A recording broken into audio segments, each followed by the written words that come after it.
എല്ലാവർക്കും സ്നേഹവന്ദനം അറിയിക്കുന്നു.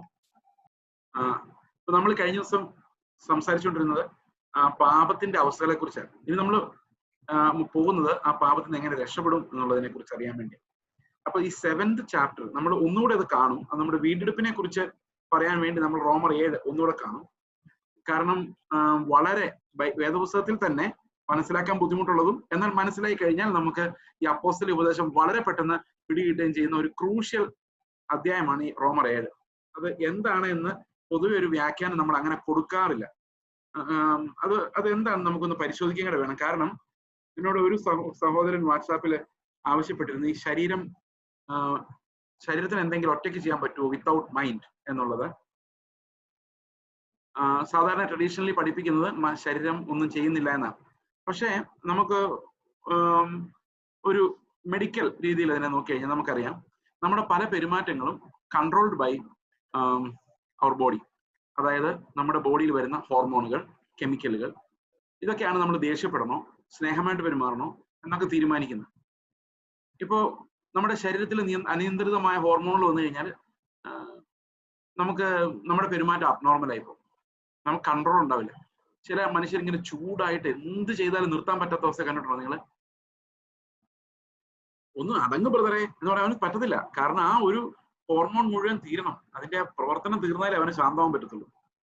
അത് ഈ അഡ്രിനാലിൻ ഇങ്ങനെ കത്തിക്കഴിഞ്ഞാൽ കൺട്രോൾ ഇല്ല, ആ കൺട്രോൾ പോകുന്ന ഒരു സ്റ്റേജ്. ഇനി ഞാൻ വേറൊരു എക്സ്പ്ലനേഷൻ ഞാൻ നിങ്ങളോട് പറയാം. നിങ്ങൾ പാപത്തോട് ശരിക്കും സ്ട്രഗിൾ ചെയ്ത് നോക്കിയിട്ടുണ്ടോ? എന്താ ഏറ്റവും വലിയ പ്രശ്നം? പാപത്തോട് സ്ട്രഗിൾ ചെയ്യുമ്പോൾ ഏറ്റവും വലിയ പ്രശ്നം എന്താണെന്ന് വെച്ച് കഴിഞ്ഞാൽ അത് നമുക്ക് നന്നാകണം എന്ന് ആഗ്രഹമില്ലായ്മയല്ല. നന്നാകണം നമുക്ക് എല്ലാവർക്കും ആഗ്രഹമുണ്ട്, വിശുദ്ധജീവിതം നയിക്കണം എല്ലാവർക്കും ആഗ്രഹമുണ്ട്. പക്ഷെ തക്ക സമയത്ത് ആ കോപം അത് നമുക്കങ്ങ് ഇല്ലാതാക്കാൻ നമ്മുടെ തീരുമാനം കൊണ്ട് പറ്റുന്നില്ല. അതിന്റെ കാരണം എന്താണെന്ന് വെച്ച് കഴിഞ്ഞാൽ ഈ ശരീരത്തിലെ ഹോർമോണുകൾ നമ്മളതിനെ സമ്മതിക്കുന്നില്ല. ഈവൻ മ്ലേച്ഛമായ പാപങ്ങളാണെങ്കിൽ അതിനടിമത്തത്തിൽ ഇരിക്കുന്ന ആളുകളുടെ അവരോട് ചോദിച്ചാൽ നമുക്കറിയാം തീരുമാനം എടുത്തൊന്നും നന്നാൻ പറ്റില്ല. കാരണം ഈ ഹോർമോണുകൾ ശരീരത്തിൽ നിന്ന് കറക്റ്റ് സമയത്ത് അത് റിലീസാവും. അപ്പൊ നമുക്കതിനെ പോരാടാൻ പറ്റില്ല. ഈ ശരീരം എന്ന് പറയുന്നത്, നിങ്ങൾ ഈ വഴിയെ പോകുമ്പോൾ, ഞാനൊരു എക്സാമ്പിൾ ഞാൻ നിങ്ങളോട് പറയാം. നിങ്ങൾ ഈ കേരളത്തിൻ്റെ ഒക്കെ വഴിയെ പോകുമ്പോഴേ, കേരളത്തിൽ പോയാൽ ഇതൊരു എക്സാമ്പിൾ ശരിയാവുള്ളൂ, റോഡിലൊക്കെ ഇങ്ങനെ മരങ്ങളും ഒക്കെ നിൽക്കുന്നതാണ്. ഈ മരങ്ങളിൽ അല്ലെങ്കിൽ വേണ്ട, നമ്മളൊരു 5 ഏക്കർ സ്ഥലം മേടിച്ച് ഒരു സ്ഥലത്തിട്ടേക്ക്. നിങ്ങൾ അങ്ങനെയൊക്കെ മേടിച്ചിട്ടുണ്ടോ എന്ന് അറിയത്തില്ല, സങ്കല്പിച്ച്. നിങ്ങൾ ഇവിടെ ഇല്ലല്ലോ, ദൂരെയാണ്. 5 വർഷം കഴിഞ്ഞ് നിങ്ങൾ വരുമ്പോൾ ആ പറമ്പ് എങ്ങനെ ഇരിക്കും? ആ പറമ്പിൽ സകലവിധ ചെടികൾ ഉണ്ടായിട്ടുണ്ടാവും. ഒരു പശുവിനോടെ മേഞ്ഞ് നടക്കാം. എല്ലാ പ്രാണികൾക്കും, എലി ഉൾപ്പെടെ എല്ലാ പ്രാണികൾക്കും അവിടെ ജീവിക്കാം. പക്ഷെ മനുഷ്യന് ആവശ്യമുള്ളത് മാത്രം അവിടെ ഉണ്ടാവില്ല. അത് ഒരു ഭയങ്കര, ഈ ലോകത്ത് നമ്മൾ എന്ത് മനുഷ്യന് വേണ്ടി ഉണ്ടാക്കണമെങ്കിലും വേർപ്പൊഴുക്കി കഷ്ടപ്പെട്ട് മണ്ണിനെ പൊടിച്ച് കൃഷി ചെയ്യണം. എന്നാൽ മൃഗങ്ങൾക്ക് അതിന്റെ ആവശ്യമില്ല. ആകാശത്തിലെ പക്ഷികളെ നോക്കി വിതയ്ക്കേണ്ട കാര്യമില്ല. അവർക്കൊന്നും പ്രത്യേകിച്ച് ഒരു പണിയും ചെയ്യണ്ട. വളരെ എല്ലാം പ്രകൃതിയിലുള്ളവർക്ക് റെഡിലി അവൈലബിൾ ആണ്. പക്ഷെ മനുഷ്യന് മാത്രം ജീവിക്കാൻ ആവശ്യമായ ധാന്യങ്ങളോ പഴമോ അത് കുറച്ചൊക്കെ അവിടെ ഇവിടെയൊക്കെ ഉണ്ടാവും. പക്ഷെ ആവശ്യത്തിന് ഉണ്ടാകണമെങ്കിൽ നമ്മൾ കൃഷി ചെയ്ത് തന്നെ ഉണ്ടാക്കും, കഷ്ടപ്പെടണം. വിയർപ്പ് നിലത്ത് വീഴാതെ നമുക്ക് ഒരിക്കലും ആവശ്യത്തിനുള്ള ഫുഡ് ഉണ്ടാക്കാൻ പറ്റത്തില്ല. അത് കർത്താവ് ആദ്യത്തെ അധ്യായത്തിൽ തന്നെ, ആദ്യത്തെ പുസ്തകത്തിൽ തന്നെ പറഞ്ഞ, നീ നിമിത്തം ഈ ഭൂമി ശപിക്കപ്പെടണം, മുള്ളും പറക്കാരെ ഇവിടെ ഉണ്ടാകുന്നു. ഇവിടെ ഉണ്ടാകുന്നത് കൊണ്ട് നിനക്ക് ജീവിക്കാൻ പറ്റില്ല. നിന്റെ വിയർപ്പ് വീണെങ്കിൽ മാത്രമേ നിനക്ക് ഭക്ഷിക്കാൻ പറ്റുള്ളൂ. അത് ശാപമാണ്. ആ ഒരു ശാപം നമ്മൾ വിചാരിക്കുന്ന പോലെ എന്താ പറയുന്നത്, അതിപ്പോൾ നീങ്ങിക്കൊണ്ടിരിക്കുകയാണ്. കർത്താവിന്റെ പുതിയ ആകാശവും പുതിയ ഭൂമിയും വരുമ്പോഴത് പൂർണ്ണമായിട്ടും ആ ശിക്ഷാവിധിയിൽ നിന്ന് ഈ സൃഷ്ടി മാറുകയുള്ളൂ. അപ്പൊ അതുവരെ ഈ ശരീരം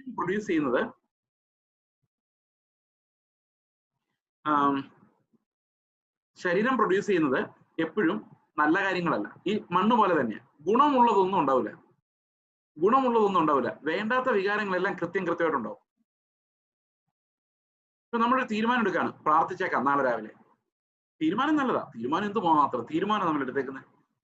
പക്ഷെ തക്ക സമയമാകുമ്പോൾ ആ തീരുമാനത്തെ തോപ്പിക്കുന്ന ശരീരത്തിന്റെ ഒരു സിറ്റുവേഷൻ. ശരീരം പറയാം ഒന്നുകൂടെ ഉറങ്ങിക്കാം. അപ്പൊ മനസ്സ് പറയും ഇല്ലടാ എഴുന്നേക്ക, നോ രക്ഷ, ഉറങ്ങി, നാളെ തൊട്ട് എഴുന്നേക്കാം. അപ്പൊ നമ്മുടെ ശരീരം നമ്മൾ തോപ്പിച്ച് കളയും ആ വികാരങ്ങൾ. പ്രത്യേകിച്ച് ഡിപ്രഷൻ പോലുള്ള അസുഖങ്ങൾ ഫൈറ്റ് ചെയ്തിട്ടുള്ളവരോട് ചോദിച്ചറിയാം. നമ്മൾ ഈ ആധുനിക ശാസ്ത്രമാണ് ശരിക്കും ശരീരത്തിലാണ് നമ്മുടെ ഈ കൺട്രോൾസ് എല്ലാം ഇരിക്കുന്നതെന്ന് കണ്ടുപിടിച്ചത്. പക്ഷെ എത്രയോ വർഷങ്ങൾക്ക് മുമ്പ് പൗലോസ് റോമാലേഖനം 7-ാം അധ്യായത്തിൽ ഇതിനെക്കുറിച്ച് വളരെ വിശദമായിട്ട് എഴുതിയിട്ടുണ്ട്. അതായത് ശരീരത്തിലെ അവയവങ്ങൾ വസിക്കുന്ന ആ ഒരു ഹോർമോണുകളുടെ സിസ്റ്റം എന്റെ തീരുമാനങ്ങളെല്ലാം തകർക്കുന്നു എന്നാണ്. യൗവനകാല പാപങ്ങളെ ഫേസ് ചെയ്ത് ജയിക്കാൻ ശ്രമിക്കുന്നവർക്കെല്ലാം അത് മനസ്സിലാവുന്നുണ്ടാവും. കാരണം നമ്മൾ എത്ര ഡിസിഷൻ എടുത്താലും ആ ശരീരത്തിന്റെ വികാരങ്ങൾ ആ തക്ക സമയത്ത്, ഹോർമോണുകൾ തക്ക സമയത്ത് വീണ്ടും നമ്മളെ അപ്പൊ ശരീരം എന്ന് പറയുന്നത് നമ്മുടെ നിയന്ത്രണത്തിൽ നിൽക്കുന്നില്ല എന്നുള്ളതാണ് ശരിക്കും വേദപുസ്തകം പറയുന്നത്. അത് തന്നെയാണ് ശാസ്ത്രവും പറയുന്നത്.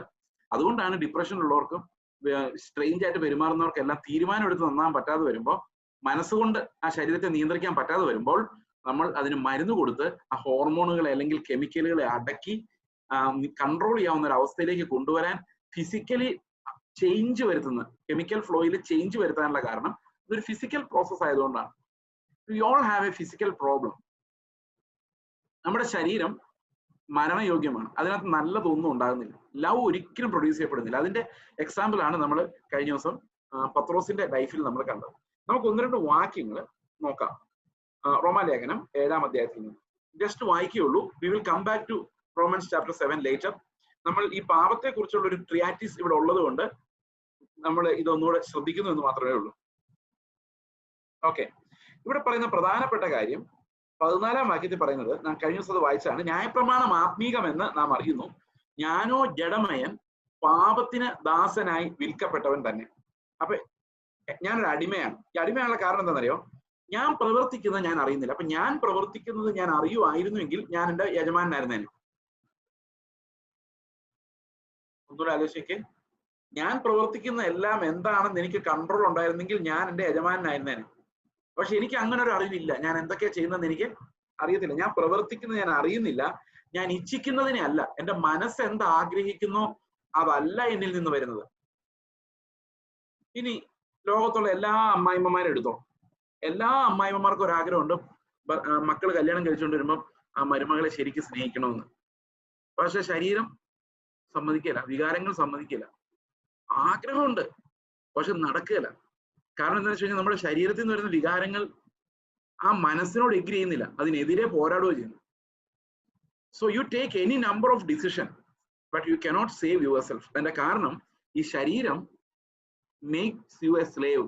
നമ്മൾ മനസ്സുകൊണ്ട് ചെയ്യുന്ന കാര്യങ്ങൾ നമുക്കറിയാം, പക്ഷെ ശരീരം കൊണ്ട് വരുന്നത് നമുക്ക് അറിയാൻ പറ്റത്തില്ല. അറിയാൻ പറ്റാത്ത പാപങ്ങൾക്ക് നമ്മൾ സ്ലേവ്സ് ആണ്, അടിമകളാണ്. അതുകൊണ്ടാണ് പൗലോസ് പറയുന്നത്, ഞാനൊരു അടിമയാണ്. I am a slave sold under sin. പാപത്തിന് ദാസനായി, as a slave to sin I sold. ഞാൻ കച്ചവടം ചെയ്യപ്പെട്ടിരുന്നു. എനിക്ക് യാതൊരു ബില്ലും അക്കാര്യത്തിലില്ല. ഓക്കെ, ഞാൻ പ്രവർത്തിക്കുന്നത് ഞാൻ അറിയുന്നില്ല, ഞാൻ ഇച്ഛിക്കുന്നതിനല്ല പകയ്ക്കുന്നതിന് എത്ര ചെയ്യുന്നത്. 16-ാം വാക്യം നോക്കിയേ, ഞാൻ ഇച്ഛിക്കാത്തതിനെ ചെയ്യുന്നുവെങ്കിലോ ന്യായപ്രമാണം നല്ലത് എന്ന് ഞാൻ സമ്മതിക്കുന്നു. അപ്പൊ എനിക്ക് ന്യായപ്രമാണത്തിന് ഓരോ ഒബ്ജക്ഷനും ഇല്ല. പൗലോസ് പറയാ, ഐ ലൈക്ക് ഇറ്റ്. എനിക്ക് ഭയങ്കര ബഹുമാനമുള്ളത്, ദൈവം തന്നതാണ്. പക്ഷെ ദൈവം തന്നത് എനിക്ക് അനുസരിക്കാൻ പറ്റുന്നില്ല. അതുകൊണ്ട് ഞാൻ ആഗ്രഹിക്കുന്നത് അനുസരിക്കണമെന്ന് ന്യായപ്രമാണത്തിൽ രസിക്കുന്നു, സന്തോഷിക്കുന്നു, പക്ഷെ അത് അനുസരിക്കാൻ എന്നെ കൊണ്ട് കഴിയുന്നില്ല. അടുത്ത വാക്യം നോക്കിയേ, ആകയാൽ അതിനെ പ്രവർത്തിക്കുന്നത് ഞാനല്ല. കണ്ടോ, ഈ പ്രവർത്തിക്കുന്ന ആരല്ല? ഞാനല്ല. ഞാൻ തീരുമാനം എടുത്തിട്ടല്ല പാപം ചെയ്യുന്നത്. നിങ്ങൾ എത്ര പേര് തീരുമാനം എടുത്തിട്ട് പാപം ചെയ്യുന്നുണ്ട് സഹോദരങ്ങളെ? ഞാനിപ്പോ തീരുമാനം എടുക്കാൻ പോകണം, ഈ പ്രസംഗം കഴിഞ്ഞ് ഇവിടുത്തെ 10:15 ആവുമ്പം കുറച്ച് ലോകമോഹങ്ങളുമായിട്ട് കുറച്ചു നേരം ഇരിക്കണം. അങ്ങനെ തീരുമാനം എടുത്ത് ആരെങ്കിലും ഇരിക്കാറുണ്ടോ? കുറച്ച് നാളെ ദേഷ്യം വന്നിട്ട് ഇനി 2 പേരോടൊന്ന് ദേഷ്യപ്പെടണം, അങ്ങനെ തീരുമാനിച്ചിട്ടാണോ നിങ്ങൾ ദേഷ്യപ്പെടുന്നത്? അല്ല. ആ ദേഷ്യം നമ്മുടെ ഹൃദയത്തിലേക്ക് വരുന്നതിന് ഒരു റീസൺ ഉണ്ട്. We have a nature that's dependent on both body and soul. ആ ഗവൺമെന്റിന്റെ മുമ്പിൽ നമ്മൾ ഹെൽപ്ലെസ് ആണ്. ഈ സയൻസ് വെച്ച് ചിന്തിച്ചാലും നമ്മുടെ ശരീരത്തിൽ വരുന്ന വികാരങ്ങൾ കൺട്രോൾ ചെയ്യുന്നത് നമ്മുടെ ആ ഫിസിയോളജിക്കൽ സിസ്റ്റമാണ്. That's what the Bible also says. This body is a body given to death. There is no good in this body. നമുക്ക് ദൈവത്തിന്റെ വിശുദ്ധിയിലേക്ക് പോകാനുള്ള ഒരു തരത്തിലുള്ള പ്രവൃത്തിയും നമ്മുടെ ശരീരം അനുവദിക്കില്ല. മനസ്സിൽ ആഗ്രഹമുണ്ട്, but the body will not agree. ഇതല്ലേ പാപത്തോട് പോരാടുമ്പോൾ നമ്മൾ കണ്ടുമുട്ടുന്ന ഏറ്റവും ശക്തനായ എനിമി. അല്ലെ നമ്മൾ എപ്പോഴേ ജയിച്ചു പോയതിനെ. നമ്മൾ തീരുമാനം എടുത്ത് നന്നാകാനായിരുന്നെങ്കിൽ ആദ്യത്തെ ന്യൂ ഇയറിന് തന്നെ നമ്മൾ രക്ഷപ്പെട്ടെ. പക്ഷെ ഇത് 100 ന്യൂ ഇയർ കഴിഞ്ഞാലും 100 തീരുമാനം എടുത്താലും കഴിഞ്ഞ ന്യൂ ഇയറിന് എന്ത് തീരുമാനം എടുത്തതെന്ന് പോലും എനിക്ക് ഓർമ്മയില്ലാത്ത അവസ്ഥ. So we are not masters to decide whether to sin or not. പാപം ചെയ്യണോ വേണ്ടോ എന്ന് തീരുമാനിക്കാൻ നമ്മൾ മാസ്റ്റർ അല്ല. Sin will decide what to do. Chase you do this. തീരുമാനിക്കുന്നത് പാപം എന്ന യജമാനനാ. I am sold under him as a slave. അപ്പൊ വേറൊരാൾ എന്നെ രക്ഷിച്ചേ പറ്റൂ. I cannot save myself. I cannot save myself because I am a slave. I am sold under sin. I M helpless. I want to be good but my body is not allowing me to be good. അതാണ് പൗലോസ് പറയുന്നത്, I M helpless. ഇവിടെ പറയാണ്, ആകയാൽ ഇത് പ്രവർത്തിക്കുന്നത് ഞാനല്ല, എന്നിൽ വസിക്കുന്ന പാപം അത്ര. He's making me do it. He's controlling me. അപ്പൊ ഞാനല്ലെന്ന് പറഞ്ഞാൽ ഇവിടെ നമ്മൾ വേറൊരു കാര്യം കൂടെ ശ്രദ്ധിക്കേണ്ടതായിട്ടുണ്ട്. നമ്മൾ പലപ്പോഴും പ്രാർത്ഥിക്കാൻ പറയും, കർത്താവേ അറിഞ്ഞുകൊണ്ടും അറിയാതെയും ചെയ്ത പാപങ്ങൾ. പറയാറുണ്ടോ? ഞാൻ ആദ്യമൊക്കെ വിചാരിക്കായിരുന്നു, ഈ അറിയാതെ എങ്ങനെ പാപം ചെയ്യുന്നത്? അറിയാതെ ചെയ്തത് പാപമാണോ എന്നൊക്കെ ഞാൻ ആദ്യം ചിന്തിക്കുമായിരുന്നു. പിന്നെ മനസ്സിലായത് അറിയാതെ ചെയ്യുന്ന പാപമാണ്. ഞാൻ അറിയുന്നില്ലാത്ത പാപത്തിനാണ് ഞാൻ അടിമ. ഞാനത് എങ്ങനെ ചെയ്തു? എനിക്കൊരു തീരുമാനം ഇല്ലായിരുന്നു, ഞാൻ അറിഞ്ഞുമില്ല, പക്ഷെ എന്റെ ശരീരത്തിൽ നിന്ന് വന്നുകൊണ്ടിരുന്നു. I am a slave to that sin. എനിക്ക് ആ മനുഷ്യനോട് സ്നേഹിക്കണം എന്നുള്ള കൽപ്പന എന്റെ ഉള്ളിലുണ്ട്. ഞാൻ തീരുമാനിച്ചാണ് ആ മനുഷ്യനെ കാണുമ്പോൾ സ്നേഹമായിട്ട് പെരുമാറണം. പക്ഷെ ആളെ കാണുമ്പോൾ എന്റെ ഉള്ളിൽ ആ വികാരം അകപ്പെ ഉണ്ടാകുന്നില്ല. എന്ത് ചെയ്യും? ഞാൻ പിന്നെ ഉണ്ടെന്ന് അഭിനയിച്ച് ചിരിച്ചു കാണിച്ചിട്ട് ഒന്ന് പോരും. ഉള്ളിൽ നിന്ന് ആ സ്നേഹം വരുത്താൻ എന്ത് ചെയ്താ പറ്റത്തില്ല. So many times I have felt that helplessness. മക്കളെ നോക്കുമ്പോൾ, അവരുടെ കുരുത്തക്കേട് കാണുമ്പോൾ, ഭാര്യയെ നോക്കുമ്പോൾ, അയൽവക്കാരെ നോക്കുമ്പോൾ, എന്നെ കർത്താവ് ഏൽപ്പിച്ചിരുന്ന ആൾക്കാരെയൊക്കെ നോക്കുമ്പോൾ എനിക്ക് ഭയങ്കര വിഷമം വരുമായിരുന്നു. Because I M unable to find that agape. അപ്പൊ പാപത്തിന്റെ യഥാർത്ഥ സ്ട്രഗിൾ തീരുമാനം എടുക്കുന്നതിലല്ല. നിങ്ങൾ അവിടെ തീരുമാനം എടുത്ത് നന്നാകാൻ സാധിക്കില്ല. Because we are slaves. അതാണ് റോമ ലേഖനത്തിലെ നമ്മൾ അപ്പോസ്തലിക ഉപദേശത്തിന്റെ ഏറ്റവും പ്രധാനപ്പെട്ട കാര്യം. പാപത്തെ കുറിച്ചുള്ള വളരെ ഡീറ്റെയിൽഡ് ആയിട്ടുള്ള ഒരു തിയറിയാണ്. ഞാൻ നിങ്ങളോട് പറഞ്ഞു ഓർക്കുന്നുണ്ടോ ഒരു മരത്തിന്റെ കാര്യം? നമ്മൾ ചെറുപ്പത്തില് കേട്ടിട്ടില്ലേ? ഓറഞ്ചൊക്കെ തിന്നുമ്പോൾ പേരൻസ് പറയും, നിങ്ങൾ ഇതിന്റെ അല്ലി മാത്രമേ തിന്നാവുള്ളൂ, കുരു തിന്നരുത്. കുരു തിന്നാൽ ഇത് വയറ്റിൽ കിടന്ന് മുളച്ച് ഒരു മരമായി മാറും. കേട്ടിട്ടുണ്ടോ നിങ്ങളത്? അങ്ങനെ പാപം എന്ന പഴം അന്ന് തിന്ന് ഒരു മരം അവരുടെ ഉള്ളിൽ ഉണ്ടായി വന്നു. ആദമിന്റെ ഹവ്വയുടെ ഉള്ളിൽ ഉണ്ടായി വന്നു. ജനിക്കുന്ന സകല മനുഷ്യരും അങ്ങനെ പാപത്തിൽ ജനിച്ചു. അവർക്ക് ആ പാപത്തിന്റെ മരം തിരിച്ചറിയാൻ പറ്റും, പ്രവൃത്തികൾ തിരിച്ചറിയാൻ പറ്റും, ഹൃദയത്തിൽ തിരിച്ചറിയാൻ പറ്റും. പക്ഷെ ഈ വേര്, ഒരു മരത്തിന്റെ വേര് ഇതിൽ ഇറങ്ങിയേക്കുന്നത് തിരിച്ചറിയാൻ പറ്റില്ല. ആ മരത്തെ അവിടെ നിന്ന് എടുത്തു കളയണമെങ്കിൽ വേരോടെ പിഴുകണം. ആ വേര് ശരീരത്തിലാണ് കിടക്കുന്നത്. So that makes the body our enemy. Okay, അപ്പോൾ എന്താണ് യഥാർത്ഥത്തിൽ സംഭവിക്കുന്നത്? അടുത്ത വാക്യങ്ങൾ വായിക്കുമ്പോൾ പൗലോസ് പറയണ, എന്നിൽ എന്ന് വെച്ചാൽ എന്റെ ജഡത്തിൽ നന്മ വസിക്കുന്നില്ല എന്ന് ഞാൻ അറിയുന്നു. നന്മ ചെയ്യാനുള്ള താല്പര്യം എനിക്കുണ്ട്, പക്ഷെ പ്രവർത്തിക്കാൻ പറ്റുന്നില്ല. ഹെൽപ്ലെസ്. ഇനി ഇതേ വാക്യങ്ങൾ ആവർത്തിക്കുകയാണ്. 20-ാം വാക്യം, ഞാൻ ഇച്ഛിക്കാത്തതിനെ ചെയ്യുന്നുവെങ്കിലോ അതിനെ പ്രവർത്തിക്കുന്ന ഞാനല്ല, എന്നിൽ വസിക്കുന്ന പാപം അത്രേ. 21-ാം വാക്യം നോക്കിയേ, എന്നാൽ നന്മ ചെയ്യുവാൻ ഇച്ഛിക്കുന്ന ഞാൻ. ഈ ഇച്ഛ എവിടെയാ കിടക്കുന്നത്? ഇച്ഛ കിടക്കുന്നത് നമ്മുടെ പ്രാണനില, മനസ്സില, അല്ലെ? ആഗ്രഹം. എന്റെ ആഗ്രഹം എന്താണ്? നന്മ ചെയ്യുവാൻ ആഗ്രഹിക്കുന്ന ഞാൻ തിന്മ എന്റെ പക്കലുണ്ട് എന്നൊരു പ്രമാണം കാണുന്നു. അതെവിടെയാ കാണുന്നത് നോക്കിയേ. ഉള്ളം കൊണ്ട് ഞാൻ ദൈവത്തിന്റെ ന്യായപ്രമാണത്തിൽ രസിക്കുന്നു, എന്റെ മനസ്സുകൊണ്ട് ഞാൻ ദൈവത്തിന്റെ ന്യായപ്രമാണത്തിൽ സന്തോഷിക്കുന്നു. കണ്ടോ, ഞാൻ ഈ റോമറുടെ 7 അതുപോലെ വായിക്കുക. I'm not interpreting it. I'm not bringing any new idea. Just ആ വേദപുസ്തകത്തിൽ എഴുതിയിരിക്കുന്ന 7-ാം അധ്യായം ആ ശരീരത്തെ റെസ്പോൺസിബിൾ ആക്കുന്ന എങ്ങനെയാന്ന് നോക്കിയേ. ഉള്ളം കൊണ്ട് ഞാൻ ദൈവത്തിന്റെ ന്യായപ്രമാണത്തിൽ രസിക്കുന്നുവെങ്കിലും എന്റെ ബുദ്ധിയുടെ പ്രമാണത്തോട് പോരാടുന്ന വേറൊരു പ്രമാണം ഞാൻ എന്റെ അവയവങ്ങളിൽ കാണുന്നു. ഇൻ മൈ ഓർഗൻസ്, ഗ്രന്ഥികൾ. അതെന്റെ അവയവങ്ങളിലുള്ള പാപ പ്രമാണത്തിന് എന്നെ ബദ്ധനാക്കിയുള്ളത്. എത്ര ഭയങ്കര ശാസ്ത്രമാണ് പൗലോസ് 2000 വർഷങ്ങൾക്ക് മുമ്പ് എഴുതി വെച്ചിരിക്കുന്നത്. ഞാൻ പലപ്പോഴും വിചാരിക്കും, ഡിപ്രഷനുള്ള ആൾക്കാരെ കാണുമ്പോൾ അവർക്ക് എന്തെങ്കിലും ഒരു കോമഡിയൊക്കെ പറഞ്ഞ് ചിരിച്ച് അങ്ങ് സന്തോഷിച്ചുകൂടെന്ന്. പറയാൻ എളുപ്പം, but that will not come to them. അപ്പോൾ ഇവിടെ പറയാണ്, അതെന്റെ അവയവങ്ങളിലുള്ള പാപ പ്രമാണത്തിന് എന്നെ അടിമയാക്കി കളയുന്നു. അപ്പൊ അടിമയാക്കി മാറ്റുന്നത് ചിന്തകളല്ല. അടിമയാക്കി മാറ്റുന്നത് നമ്മുടെ ശരീരത്തിന്റെ പാപവികാരങ്ങളാണ്. എങ്ങനെ നമ്മൾ രക്ഷപ്പെടും? അടുത്ത വാക്യം അതാ ചോദിക്കുന്നത്. അയ്യോ ഞാൻ അരിഷ്ട മനുഷ്യൻ, ഈ മരണത്തിന് അധീനമായ ശരീരത്തിൽ നിന്ന് എന്നെ ആർ വിടുവിക്കും? അയ്യോ ഞാൻ എങ്ങനെ രക്ഷപ്പെടും? എനിക്ക് നന്നാകണമെന്ന് ആഗ്രഹമുണ്ട്, നടക്കുന്നില്ല. ഞാൻ കർത്താവിന് മുമ്പിൽ നിലവിളിക്കോ, കർത്താവേ നന്നാക്കണേ നന്നാക്കണേ, ഞാൻ നാളെ തൊട്ട് നന്നായിക്കോളാം, എന്നെ അടിക്കല്ലേ, എന്നെ ശിക്ഷിക്കല്ലേ, എന്റെ ബിസിനസ് തകർക്കല്ലേ, എനിക്ക് രോഗം വരുത്തല്ലേ, ഞാൻ നന്നായിക്കോളാം നന്നായിക്കോളാം. എവിടെ? ഞങ്ങൾ വിശ്വാസി വന്ന സമയത്ത് ഈ ഒറിജിനൽ പ്രോഫറ്റ്സ് ഉണ്ടായിരുന്ന ഒരു കാലമായിരുന്നു. ഒറിജിനൽ പ്രോഫറ്റ്സ് ഉണ്ടായിരുന്നു ഞാൻ പറയാൻ കാരണം എന്താണെന്ന് വെച്ച് കഴിഞ്ഞാൽ, അന്നൊക്കെ ആൾക്കാർക്ക് പേടിയായിരുന്നു പ്രോഫറ്റ്സ് വരും. എനിക്കും പേടിയായിരുന്നു. ഞാൻ കോളേജിൽ പഠിക്കുന്ന കാലത്താണ് രക്ഷ വന്നെന്ന് ഞാൻ പറഞ്ഞല്ലോ. അപ്പം ഈ പ്രവാചകന്മാർ വരുമ്പോൾ എന്തെങ്കിലുമൊക്കെ വിളിച്ചു പറയുമോ എന്നുള്ളൊരു പേടി എനിക്കുണ്ടായിരുന്നു. അപ്പൊ ഞാനിത് പ്രാർത്ഥിക്കും, കർത്താവെ ഒന്നും വെളിപ്പെടുത്തല്ലേ, ഒന്നും വെളിപ്പെടുത്തല്ലേ. അപ്പം അവരൊന്നും വെളിപ്പെടുത്താതെ അങ്ങ് പോകും. പോയി കഴിയുമ്പോൾ ഞാൻ പഴയ പോലെ ആവും. കാരണം രക്ഷപ്പെട്ടല്ലോ. അതായത് നമുക്ക് തീരുമാനമൊക്കെ നന്നാകണം എന്നൊക്കെ അറിയാം, പക്ഷെ അതൊന്നും പറ്റത്തില്ല. അത് എല്ലാ മനുഷ്യരും, നിങ്ങൾ ആത്മാവിൽ വീണ്ടും ജനിച്ചവരാണെങ്കിൽ നിങ്ങൾ ഉറപ്പായിട്ടും ആ പാപത്തോട് പോരാടി തോക്കുന്ന ഒരവസ്ഥ അത് അനുഭവിച്ചിട്ടുണ്ടോ? ആ ശരീരത്തിന്റെ ശക്തി അനുഭവിച്ചിട്ടുണ്ടോ? അത് അനുഭവിച്ചിരിക്കും. അവിടെയാണ് നമ്മുടെ നിസ്സഹായാവസ്ഥ, brokenness, I cannot save myself എന്നുള്ളത് നമുക്ക് മനസ്സിലാകുന്നത്. ഇവിടെ പറയാണ്, അയ്യോ ഞാൻ അരിഷ്ട മനുഷ്യൻ, ഈ മരണത്തിന് അധീനമായ ഈ ശരീരത്തിൽ നിന്ന് എന്നെ ആര് രക്ഷിക്കും? ആര് രക്ഷിക്കും? അടുത്ത വാക്യം പറയാണ്, നമ്മുടെ കർത്താവായ യേശുക്രിസ്തു മൂലം ഞാൻ ദൈവത്തിന് സ്തോത്രം ചെയ്യുന്നു. ഇങ്ങനെ ഞാൻ ബുദ്ധി കൊണ്ട് ദൈവത്തിന്റെ പ്രമാണത്തെയും ജഡം കൊണ്ട് പാപത്തിന്റെ പ്രമാണത്തെ സേവിക്കുന്നു. ഞാൻ എന്തെങ്കിലും വ്യാഖ്യാനിച്ചോ?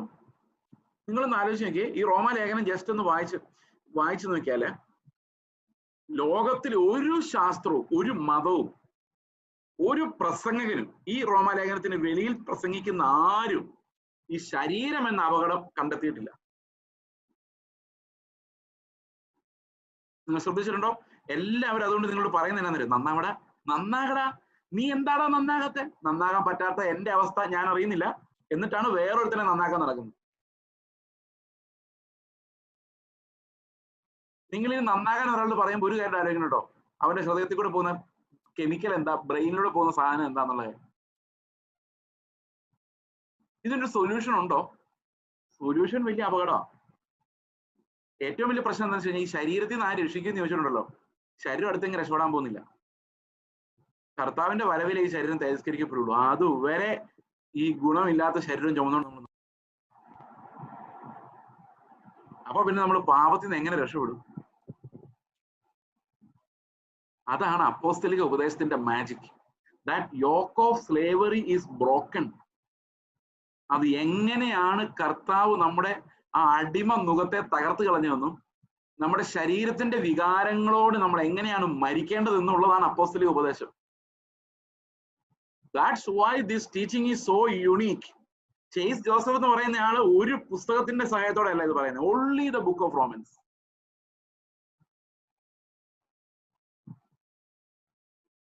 നമ്മൾ 100,000 ഫിലോസഫീസും ക്ലാസ്സുകൾ പഠിക്കുമ്പം മറന്നു പോകുന്ന ഒരു കാര്യം എന്താണെന്നറിയോ? ഇതിനേക്കാളൊക്കെ മനോഹരമായ ദൈവിക ജ്ഞാനം നമ്മുടെ ശ്രേഷ്ഠ അപ്പോസ്തലനായ പൗലോസും പത്രോസും എബ്രായ ലേഖനം എഴുതിയ ആളും എല്ലാം എഴുതി ഭംഗിയായിട്ട് വെച്ചിട്ടുണ്ടെന്നും, ക്രൂശിതനായ ക്രിസ്തു എങ്ങനെയാണ് നമ്മുടെ അടിമ മുഖം തകർത്ത് ഈ ശരീരത്തിന്റെ അടിമത്തത്തിൽ നമ്മളെ രക്ഷിക്കുന്നതെന്നും, നമ്മുടെ മനസ്സിനെ ഫ്രീ ആക്കി ആത്മാവിനോട് ബന്ധിക്കുന്നതെന്നും, എങ്ങനെയാണ് അതിനെ വിശുദ്ധീകരിക്കുന്നതെന്നും വളരെ വ്യക്തമായി വേദപുസ്തകത്തിൽ എഴുതി വെച്ചിരിക്കെ ജ്ഞാനികൾക്കും ബലവാന്മാർക്കും ബുദ്ധിയുള്ളവർക്കും വെളിപ്പെടുത്താത്ത ദൈവത്തിന്റെ വചനം നമ്മളെ പോലുള്ള പാവങ്ങൾക്ക് വെളിപ്പെടുത്തക്ക രീതിയിൽ കർത്താവ് ഇത് വേദപുസ്തകത്തിൽ എഴുതി വെച്ചിട്ടുണ്ടെന്നുള്ളത് എത്രയോ അത്ഭുതകരമായ കാര്യം. അതുകൊണ്ട് നന്നാകാനുള്ള ഉപദേശം കൊണ്ടൊന്നും ഒരു കാര്യമില്ല. കാരണം നന്നാകാൻ നമ്മൾ ഉപദേശിച്ചാൽ പുറമേ മാത്രം നന്നാകാൻ പറ്റുള്ളൂ. That system in us is fully sinful. ഇപ്പം ഏകദേശം അതിനകത്തെ കുറിച്ചൊരു ക്ലാരിറ്റി ഉണ്ടായെന്ന് ഞാൻ വിചാരിക്കുന്നു, അല്ലേ?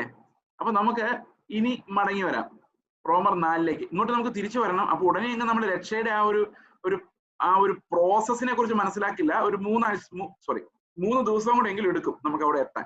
ഓക്കെ, ഓൾറൈറ്റ്, അപ്പൊ നമ്മൾ 4-ാം അധ്യായത്തിലെ ചില കാര്യങ്ങളിലേക്ക് മടങ്ങി വരികയാണ്. ഈ 4-ാം അധ്യായം പൂർണ്ണമായിട്ട് നമുക്ക് മനസ്സിലാകണമെങ്കിൽ, എബ്രഹാമിന്റെ ഫെയ്ത്ത് എന്താണെന്ന് ശരിക്കും മനസ്സിലാകണമെങ്കിൽ 7-ാം അധ്യായം 6-ാം അധ്യായം എല്ലാം മനസ്സിലാകണം. It's a bit complicated. നമ്മൾ എന്നാലും അതൊന്ന് അഴിച്ചെടുക്കാൻ നമുക്ക് ശ്രമിക്കാം. ഈ റോമാലേഖനം അല്ലാതെ ഞാൻ വേറെ ഒരു സോഴ്സും ഉപയോഗിക്കില്ല. Okay, only from this epistle. അത് ഞാൻ ഈ റോമാലേഖനം വായിക്കുമ്പോൾ ഞാൻ എൻ്റെതായി വായിക്കുകയുമില്ല. അത് നമുക്ക് എല്ലാവർക്കും മനസ്സിലാകുന്ന ആ ഗ്രാമർ തന്നെ, അതിനകത്തും തന്നെ ദൈവത്തിന്റെ വചനം. കാരണം അപ്പോസ്തലനായ പൗലോസ് അത് എഴുതുമ്പം ആഗ്രഹിച്ചിരുന്നത് ദൈവം എന്താണ് അവർക്ക് വെളിപ്പെടുത്തിയത് അത് അതുപോലെ ജനം മനസ്സിലാക്കണമെന്ന്. അതിനകത്ത് ഒന്നും കലർത്തേണ്ട കാര്യമില്ല. Let's look to the book of Romans. എങ്ങനെയാണ് ദൈവം നമ്മളെ സൗജന്യമായി രക്ഷിക്കുന്നത്? അപ്പൊ ഒരു കാര്യം മനസ്സിലായി, ഈ കുഴിയിൽ നമ്മളെ രക്ഷിക്കണമെങ്കിൽ എന്തെങ്കിലും ഭയങ്കരമായ വില ആരെങ്കിലും കൊടുത്ത് നമ്മളെ ഫ്രീ ആയിട്ട് രക്ഷിക്കണം. അല്ലാതെ എന്നെ ആശ്രയിക്കാൻ പറ്റില്ല. എന്റെ സാൽവേഷന് ആരെ ആശ്രയിക്കാൻ പറ്റില്ല? എന്നെ ആശ്രയിക്കാൻ പറ്റില്ല. എന്റെ കഴിവിനെ ആശ്രയിക്കാൻ പറ്റില്ല. കാരണം I am a slave. Okay, റോമാലേഖനം 4-ാം അധ്യായത്തിലേക്ക് നമ്മൾ വരുമ്പോൾ അബ്രഹാമിന്റെ വിശ്വാസം നമ്മൾ പറഞ്ഞുകൊണ്ടിരിക്കുന്നത് 5-ാം വാക്യം നമ്മൾ കഴിഞ്ഞ ദിവസം കണ്ടു. പ്രവർത്തിക്കാത്തവനെങ്കിലും അഭക്തനെ നീതീകരിക്കുന്നവനിൽ വിശ്വസിക്കുന്നവനോ എന്റെ വിശ്വാസം നീതിയായി കണക്കണം. അപ്പൊ നമ്മൾ ദൈവത്തിന്റെ അടുത്തേക്ക് ചെല്ലുമ്പോൾ നമ്മുടെ ഹൃദയം എങ്ങനെ ആയിരിക്കണം? നമുക്ക് ഈ വചനം മനസ്സിലാകണമെങ്കിൽ നമ്മുടെ ഹൃദയം എങ്ങനെ ആയിരിക്കണം? ഞാൻ ഇന്നലെ ഞങ്ങളുടെ HIV ഉള്ള മകന്റെ കാര്യം പറഞ്ഞു. ആ മകനെ ഉപയോഗിച്ചാണ് ദൈവം എന്റെ ഹൃദയത്തെ തകർത്ത് കളഞ്ഞത്, എന്റെ നീതിയെ തകർത്ത് കളഞ്ഞു. അപ്പൊ നമ്മൾ പാപികളാണെന്ന് മനസ്സിലാക്കാൻ ദൈവം എന്തെങ്കിലും ഒരു തകർക്കാനുള്ള ഒരു സ്റ്റംബ്ലിംഗ് ബ്ലോക്ക് നമ്മുടെ എല്ലാം ജീവിതത്തിൽ കർത്താവ് ഒരു ഇടർച്ചക്കല്ല് വെച്ചിട്ടുണ്ടാവും. To break us, to understand our inability. ഒരുപക്ഷെ ഒട്ടും സ്നേഹിക്കാൻ പറ്റാത്ത ഒരു ബന്ധുവായിരിക്കും. അവിടെ ദൈവത്തിന്റെ കമാൻഡ്മെന്റ് പറയുക, ഞാൻ നിന്നെ സ്നേഹിച്ച പോലെ നീ. എനിക്ക് ആദ്യം ഈ എക്സ്പീരിയൻസ് ഉണ്ടായത്, ഈ കർത്താവിന്റെ വലിയ കൽപ്പനയുടെ ചലഞ്ച്, എന്നെ തകർത്ത് കളയുന്ന ചലഞ്ച് ഉണ്ടായത് 2007. അന്നൊരു സ്ത്രീ ഞങ്ങളുടെ വീട്ടിൽ വന്ന് എന്റെ ഭാര്യയെ തല്ലി 3 പ്രാവശ്യം. കരണക്കുറ്റി നോക്കി പൊട്ടാന്ന് കേട്ടു. അപ്പൊ ഞാനൊരു 50 മീറ്റർ ദൂരം കണ്ടപ്പോ എനിക്ക് ഭയങ്കര സന്തോഷം തോന്നി അടി കണ്ടപ്പോ. എന്റെ കാരണം എന്താണെന്ന് വെച്ച് കഴിഞ്ഞാൽ എന്റെ ഭാര്യ തിരിച്ചടിച്ചില്ല. അതായിരുന്നു എന്റെ ഏറ്റവും വലിയ സന്തോഷം. നമ്മളെല്ലാം കർത്താവിനെ അനുസരിക്കാൻ വേണ്ടി നടക്കുകയല്ലേ. ഒരു കരണത്തടിച്ചാൽ മറ്റേ കരണം കാണിച്ചു കൊടുക്കണം നമുക്കറിയാം. പക്ഷെ പ്രാക്ടിക്കൽ ലൈഫിൽ നമ്മൾ ഒരാൾ അടിച്ചു കഴിയുമ്പോൾ ചിലപ്പോൾ തിരിച്ചടിക്കുകയല്ലായിരിക്കും, എന്നാലും ഒന്ന് തള്ളി മാറ്റുമോ, എന്തോ ഈ കാണിക്കുന്ന ബ്രദറേയും ചോദിക്കുമോ, ഓടി രക്ഷപ്പെടാൻ ശ്രമിക്കോ, എന്തെങ്കിലുമൊക്കെ ചെയ്യും. പക്ഷെ he didn't do any of this. Just നിന്ന് അടിയങ്ങ് കൊണ്ടു നല്ല സുന്ദരമായിട്ട്. എനിക്ക് ഭയങ്കര സന്തോഷമായി. ഞാൻ വീടിന് ചുറ്റും നടന്ന് കർത്താവിനെ സ്തോത്രം പറഞ്ഞു. കർത്താവെ, എന്റെ ഭാര്യയ്ക്ക് ഒരു കർണത്തടിച്ചപ്പോൾ മറ്റേ കർണം കാണിച്ചു കൊടുക്കാൻ നീ കൃപ കൊടുത്തതിനായിട്ട് സ്തോത്രം. ആദ്യമായിട്ട് എന്റെ ശരീരത്തിന്റെ ബലഹീനത മനസ്സിലാക്കുന്ന അന്നാ. ഞാൻ ഇങ്ങനെ സ്തോത്രം ചെയ്ത് ഇരിക്കുമ്പോ കർത്താവ് എന്നോട് പറഞ്ഞു, നിന്റെ സ്തോത്രത്തിൽ എനിക്ക് യാതൊരു പ്രസാദവും ഇല്ല. കർത്താവ് അങ്ങനെ സംസാരിക്കും. കർത്താവ് എപ്പോ സംസാരിച്ചാലും നമ്മൾ ബ്രോക്കൺ ആയി തകർന്നു പോകും. അത് നമ്മുടെ ചിന്തയ്ക്ക് അപ്പുറത്തായിരിക്കും. ആത്മാവിൽ ആ തോട്ട് വരുന്നത് ഒരിക്കലും നമ്മുടെ ചിന്തയുടെ അനുകൂലമായിരിക്കത്തില്ല. കാരണം ഈ ഹ്യൂമൻ തിങ്കിങ്ങിന് നേരെ അപ്പുറത്തുള്ള ഒരു സത്യത്തിലേക്ക് ആത്മാവ് എപ്പോഴും നയിക്കും. അപ്പൊ ഞാന് കർത്താവെ ഒരു കർണത്തടിച്ച് മറ്റേ കർണം കാണിച്ചു കൊടുത്തു. അങ്ങനെ രണ്ടാമത് അടിച്ചു കഴിഞ്ഞാൽ പിന്നെ എന്ത് ചെയ്യണമെന്ന് കർത്താവ് പറഞ്ഞിട്ടില്ല. എന്നിട്ടും 3-മതും കർണം കാണിച്ചു കൊടുത്തു. എന്നിട്ടും നിനക്ക് പ്രസാദമായില്ലെങ്കിൽ ഞങ്ങൾ ഇനി എങ്ങനെ നിന്നെ പ്രസാദിപ്പിക്കും? അപ്പൊ കർത്താവ് പറയുവാണ്, കർത്താവിന്റെ ആത്മാവിനോട് പറഞ്ഞു, നീ അവിടെ നിന്ന് സ്തോത്രം ചെയ്തോ, നിന്റെ ഭാര്യ അടി കൊണ്ടതൊന്നും അല്ലായിരുന്നു ഞാൻ നോക്കിക്കൊണ്ടിരുന്നത്. ഞാൻ നോക്കിക്കൊണ്ടിരുന്നത് നിങ്ങളുടെ രണ്ടുപേരുടെ ഹൃദയമാണ്. ആ ഹൃദയത്തിൽ ഈ തല്ലിയ സ്ത്രീയോട് ഭയങ്കര വെറുപ്പും വൈരാഗ്യവും. പിന്നെ എങ്ങനെയാണ് പ്രസാദം ഉണ്ടാകുന്നത്? ഞാൻ ഫ്രണ്ടിലേക്ക് വന്നു കഴിഞ്ഞപ്പം എന്റെ ഭാര്യ എന്നോട് ചോദിക്കുക, എന്നെ തല്ലുന്നതും നോക്കി നിൽക്കുമായിരുന്നു അല്ലേ എന്ന്. അപ്പോഴെനിക്ക് മനസ്സിലായത്, ഈ തല്ല് കൊണ്ടാലും ശരീരം ചുടാൻ ഏൽപ്പിച്ചാലും അകത്തുനിന്ന് നമ്മളെ തല്ലുന്ന ഒരാളോട് സ്നേഹം ഉണ്ടാവുക എന്ന് പറയുന്ന പരിപാടി അതെത്ര തീരുമാനം എടുത്താലും ഉണ്ടാവില്ല എന്നുള്ളത്. അന്ന് രാത്രി മുഴുവൻ ഞങ്ങൾ ചിന്തിച്ചു, എന്റെ കർത്താവെ എങ്ങനെ തിരിച്ച് സ്നേഹിക്കാം. അവസാനം ഞങ്ങൾ ഇങ്ങനെ ഒരു സൊല്യൂഷനിലെത്തി. അവര് അവിശ്വാസിയായ സ്ത്രീ ഞങ്ങളെ തെറ്റിദ്ധരിച്ചു, തല്ലി. അത് വിവരമില്ലാത്തതുകൊണ്ട് പാവം എന്നൊക്കെ പറഞ്ഞിരുന്നു. നേരെ വെളുത്തപ്പോഴാണ് അറിയുന്നത് ആ സ്ത്രീ നേരെ പോലീസ് സ്റ്റേഷനിലേക്ക് പോയിട്ട് ഞങ്ങൾ അവരെ തല്ലി എന്ന് പറഞ്ഞൊരു കേസ് കൊടുത്തേക്കും. അപ്പൊ അത്രയും നേരം കഷ്ടപ്പെട്ടുണ്ടാക്കിയ സ്നേഹം അവിടെ തീർന്നു. പക്ഷെ പോലീസുകാരെ അവര് പറഞ്ഞ് വിശ്വസിച്ചില്ല, അതുകൊണ്ട് ഞങ്ങൾ രക്ഷപ്പെട്ടു. പക്ഷെ ആ സ്ത്രീയെ സ്നേഹിക്കാൻ കർത്താവ് ഒരു ചലഞ്ച് അങ്ങ് മുമ്പിലോട്ട് വെക്കും. എന്ത് ചെയ്താൽ ഈ സ്നേഹം ഉള്ളിൽ ഉണ്ടാകുന്നില്ല. അപ്പൊ എങ്ങനെ കൽപ്പന അനുസരിക്കും?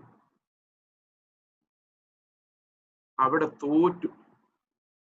ദൈവം നമ്മളെ ഓരോ സന്ദർഭങ്ങളിലൂടെ കിടത്തിവിട്ട് ഈ കൽപ്പന, കർത്താവിന്റെ കൽപ്പന ഒരു ഇടർച്ചക്കല്ലായി നമ്മുടെ മുമ്പിൽ വെച്ച് ആ കല്ലിന്റെ മേൽ വീണ് തകർന്ന്, കർത്താവേ ഞാൻ അയോഗ്യനും പാപിയുമായ ദാസൻ, ഒന്നും പ്രവർത്തിച്ചിട്ടില്ല, എന്നോട് കരുണ തോന്നണമേ എന്നൊരാൾ നിലവിളിക്കുമ്പോഴാണ് ആ ഹൃദയമാണ് തകർന്ന പെനിറ്റന്റ് ഹാർട്ട്, ആ ദൈവത്തെ അന്വേഷിക്കുന്ന, നീതിക്ക് വേണ്ടി ദാഹിക്കുന്ന, വിശക്കുന്ന, യേശുവിനെ പോലെ ജീവിക്കാൻ ആഗ്രഹിക്കുന്ന, ആ നീതി കൊണ്ട് തകർക്കപ്പെടുന്ന അവർക്ക് മാത്രമേ റോമാലേഖനം മനസ്സിലാക്കത്തുള്ളൂ.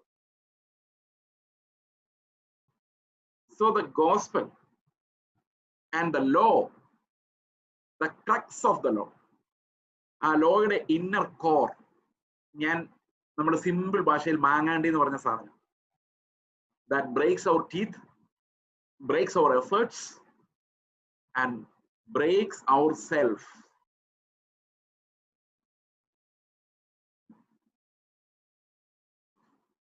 അതാണ് പൗലോസ് ശരിക്കും പറയുന്നത്, പ്രവർത്തിക്കാത്തവരെങ്കിലും.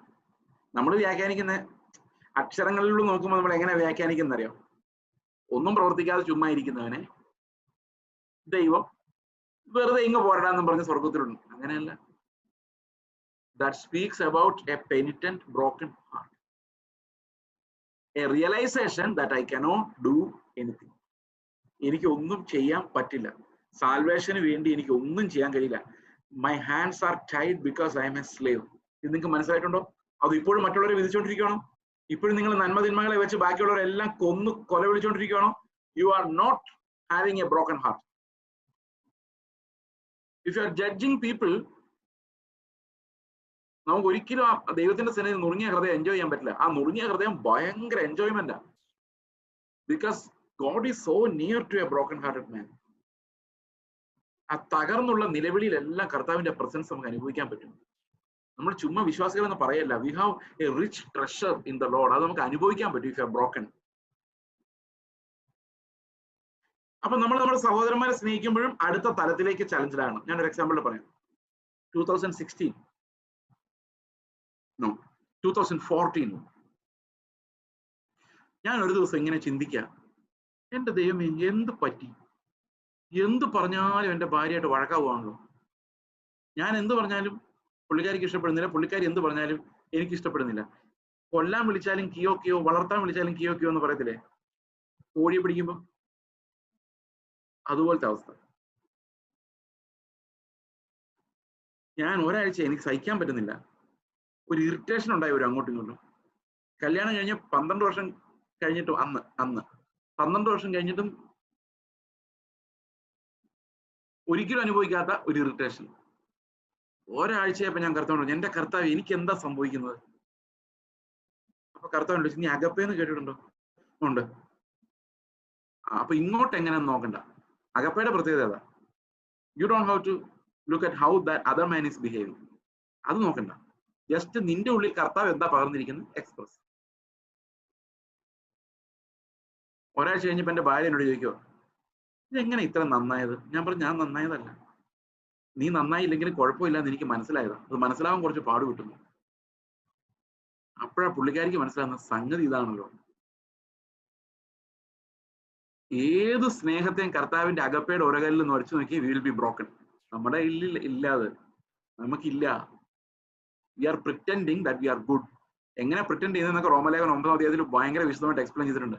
നമ്മുടെ ഈ തല്ലിപ്പൊളി സ്വഭാവം എല്ലാം അവിടെ കൃത്യമായിട്ട് അപ്പോസ്തലൻ വരച്ചു വെച്ചിട്ടുണ്ട്. എങ്ങനെയാണ് നമുക്ക് ഇല്ലാത്ത നീതി ഉണ്ടെന്ന് അഭിനയിക്കാൻ വേണ്ടി നമ്മൾ കാണിക്കുന്ന പരിപാടികളെല്ലാം ആ 9-ാം അധ്യായത്തിലുണ്ട്. We will come to it very slowly. നമ്മൾ പെട്ടെന്നൊന്നും ഞാൻ വിട്ടിട്ട് പോകുന്നില്ല. I will come back to the book of Romans chapter 4. അപ്പോൾ പ്രവർത്തിക്കാത്തവനെങ്കിൽ അഭക്തനെ നീതീകരിക്കുന്നു. അപ്പൊ എനിക്ക് മതിയാകാത്ത ഒരാളാണ്, insufficient. There is an insufficiency when I am thinking about myself. A nothingness feeling, wretchedness. അതുകൊണ്ട് ഈ പഴയകാലത്തെ പാട്ടുകളൊക്കെ നിങ്ങൾ ശ്രദ്ധിച്ചിട്ടുണ്ടോ? പ്രത്യേകിച്ചും ഇംഗ്ലീഷ് ഹിംസ്. ഒരു 100 വർഷങ്ങൾക്ക് മുമ്പ് എഴുതിപ്പെട്ടിട്ടുള്ള ഇംഗ്ലീഷ് ഹിംസ് ചുമ്മാ ഇരുന്ന് ഇംഗ്ലീഷ് അറിയാവുന്നവരാണെങ്കിൽ ഒന്ന് പാടി മെഡിറ്റേറ്റ് ചെയ്യുകയാണെങ്കിൽ ഭയങ്കര പവർഫുൾ ആണ്. അത് മലയാളത്തിൽ കിട്ടണമെങ്കിൽ CSIക്കാരുടെ പഴയ ഒരു പാട്ട് ദിവസം മേടിച്ചാൽ മതി. ജ്ഞാന കീർത്തനങ്ങൾ എന്നും പറഞ്ഞൊരു സാധനം കിട്ടും. വേറൊന്നിനും അല്ല, അതിനകത്തെ പാട്ടൊക്കെ ചുമ്മാ ഒന്ന് പാടി നോക്കാം. അത് ഇംഗ്ലീഷിലെ ചില പാട്ടുകൾ അന്നത്തെ കാലത്ത് ആൾക്കാർ എഴുതുന്നു. Amazing grace, how sweet that sound that saved a wretch. Wretch എന്ന് പറഞ്ഞ ആ വാക്കൊന്ന് മെഡിറ്റേറ്റ് ചെയ്ത് കഴിഞ്ഞാൽ ഒരു പോക്ക് കേസ്, ഒരു ഗുണമില്ലാത്ത ഡർട്ടിൽ കിടന്ന എന്നെ രക്ഷിച്ച കൃപ, എന്തോ കൃപയാ കർത്താവ് എന്ന് പറഞ്ഞ പാടുന്നു. നമ്മളൊക്കെ ഇങ്ങനെ ഒരു പാട്ട് എഴുതാൻ ഇപ്പൊ ഈ കാര്യമെല്ലാം അറിയാമെങ്കിലും എഴുത്തു വരില്ല. അങ്ങനെ ഒരു കർത്താവിനെ സ്നേഹിക്കുന്ന ആ ഒരു കൃപ എൻജോയ് ചെയ്യുന്ന, ആ വീണ്ടെടുപ്പിനെ എൻജോയ് ചെയ്യുന്ന ആ ഒരു തലമുറയല്ല നമ്മുടെ തലമുറ.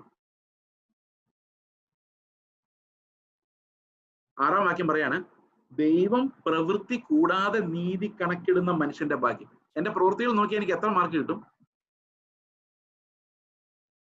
നമ്മുടെ ചിന്തകളെല്ലാം എങ്ങനെയാണെന്നറിയാം. നമ്മുടെ ചിന്ത എന്ന് പറഞ്ഞാൽ ഒരു എക്സാമിനേഷന് ജയിക്കാൻ 35 മാർക്ക് വേണം.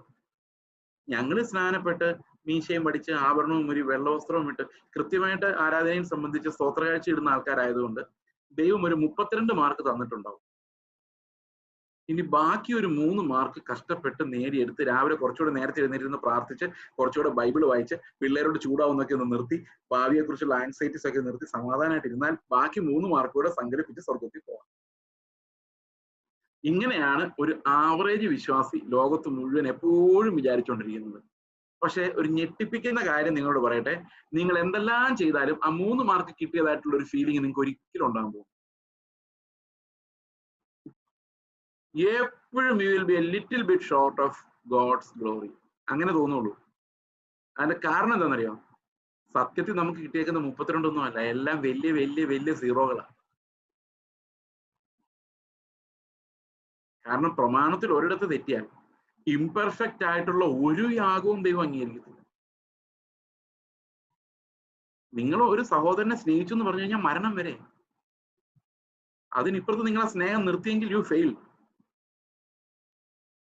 നിങ്ങളൊരു മനുഷ്യനോട് ക്ഷമിച്ചു എന്ന് പറയുമ്പോൾ ആ മനുഷ്യൻ നിങ്ങളെ കുത്തിപ്പറിച്ച് കൊന്ന് വേദനിപ്പിച്ച് കൊന്ന് നിങ്ങളുടെ കിഡ്നിയും കരളും എല്ലാം വലിച്ചു പറിച്ചെടുക്കുമ്പോഴും അവസാനത്തെ ശ്വാസം വരെ ആ മനുഷ്യനോട് ക്ഷമിച്ചുകൊണ്ടിരിക്കുന്നതാണ് ദൈവത്തിന് അക്സെപ്റ്റബിൾ. അതിന്റെ ഇടയിലുള്ളതൊന്നും ദൈവം അംഗീകരിക്കത്തില്ല. എത്ര പേര് സ്വർഗത്തിൽ പോകും?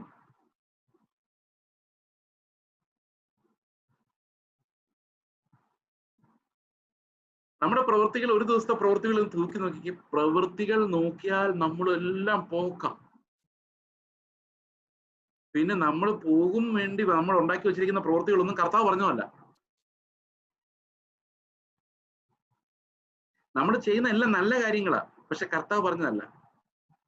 ഈ കർത്താവ് പറഞ്ഞ കാര്യങ്ങളോട് നമുക്കൊരു വൈരാഗ്യമുണ്ട്, നമുക്ക് ഒരിക്കലും അനുസരിക്കാൻ പറ്റില്ല. എന്നാൽ കർത്താവ് പറയാത്ത കാര്യങ്ങൾ ചെയ്യാൻ നമുക്ക് ഭയങ്കര ഉത്സാഹം. ഞാനൊരു എക്സാമ്പിൾ പറയാം. ഏതെങ്കിലും ഒരു മനുഷ്യൻ നീതിക്ക് വേണ്ടിയാണ് ഞാൻ യുദ്ധം ചെയ്യുന്നത് വൈബ്രേഷനോട് പറഞ്ഞെങ്കിൽ ഓർത്തോണം, അവൻ കർത്താവ് പറഞ്ഞ കാര്യത്തിന് വേണ്ടി അല്ല യുദ്ധം ചെയ്യുന്നത്, ഉറപ്പായിട്ടും അല്ല. കാരണം യേശുക്രിസ്തു പറഞ്ഞ ഒരു കാര്യത്തിന് വേണ്ടി യുദ്ധം ചെയ്യാൻ ആരെ കൊണ്ടും പറ്റില്ല. എക്സാമ്പിൾ, ഇങ്ങനെ ആൾക്കാർ പറയുന്നവരുണ്ട്, പാസ്റ്ററെ ഞങ്ങൾ രോഗം വന്നാലും ഹോസ്പിറ്റലിൽ പോകാറില്ല, ഞങ്ങൾ രോഗശാന്തിയിലാണ് വിശ്വസിക്കുന്നത്. സന്തോഷം, വളരെ സന്തോഷം. ഇന്നത്തെ കാലത്ത് ഹോസ്പിറ്റലിൽ പോയി എന്തൊക്കെ രോഗമായിട്ട് തിരിച്ചു വരുന്ന അറിയാൻ പറ്റില്ല. പക്ഷെ ബൈബിളിൽ അങ്ങനെയില്ല. നിങ്ങൾ രോഗം വന്നാൽ ഹോസ്പിറ്റലിൽ പോകരുത് എന്നൊരു കൽപ്പന ബൈബിളിലില്ല. എന്നാൽ അതിനേക്കാൾ കൂടുതൽ പ്രാവശ്യമുണ്ട്, നിങ്ങളുടെ സ്വത്തുക്കളെല്ലാം വിറ്റ് ദരിദ്രർക്ക് കൊടുത്തിട്ട് എന്നെ അനുഗമിക്കുക. അതെന്താ ഒരു ചൂടും ആർക്കും ഇല്ലാത്ത? നിങ്ങൾ ഇന്നേ വരെ ആവേശത്തോടെ ഒരാൾ ഇത് പ്രസംഗിക്കുന്ന കേട്ടിട്ടുണ്ടോ? കേട്ടിട്ടില്ല. എന്തുകൊണ്ട് കേട്ടിട്ടില്ല എന്നറിയോ? ബൈബിളിൽ അങ്ങനെ ഉണ്ട്. മറ്റതിനകത്ത് എന്തിനാ ഇത്ര ആവേശം? ബൈബിളിൽ അങ്ങനെ ഇല്ല. നിങ്ങൾ ഇനി ഒരു പരിശോധന നടത്തിക്കോ, ഏതെങ്കിലും ഒരു മനുഷ്യൻ ഒരു നീതിയെക്കുറിച്ച് ആവേശം കൊള്ളുന്നുണ്ടെങ്കിൽ അത് പുതിയ നിയമത്തിൽ ഉണ്ടാവില്ല. ആ ഒരു വിഷയം.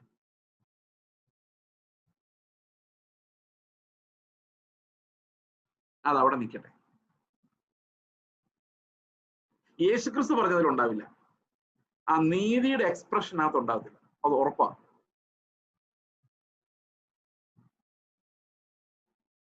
അപ്പൊ നമ്മൾ പലപ്പോഴും നമ്മുടെ ഈ അപര്യാപ്തതകളെ ഈ മാനുഷികമായ നീതി കൊണ്ട് കവർ ചെയ്യുന്നതുകൊണ്ട് നമുക്ക് പാപിയാണെന്നും തോന്നുന്നില്ല.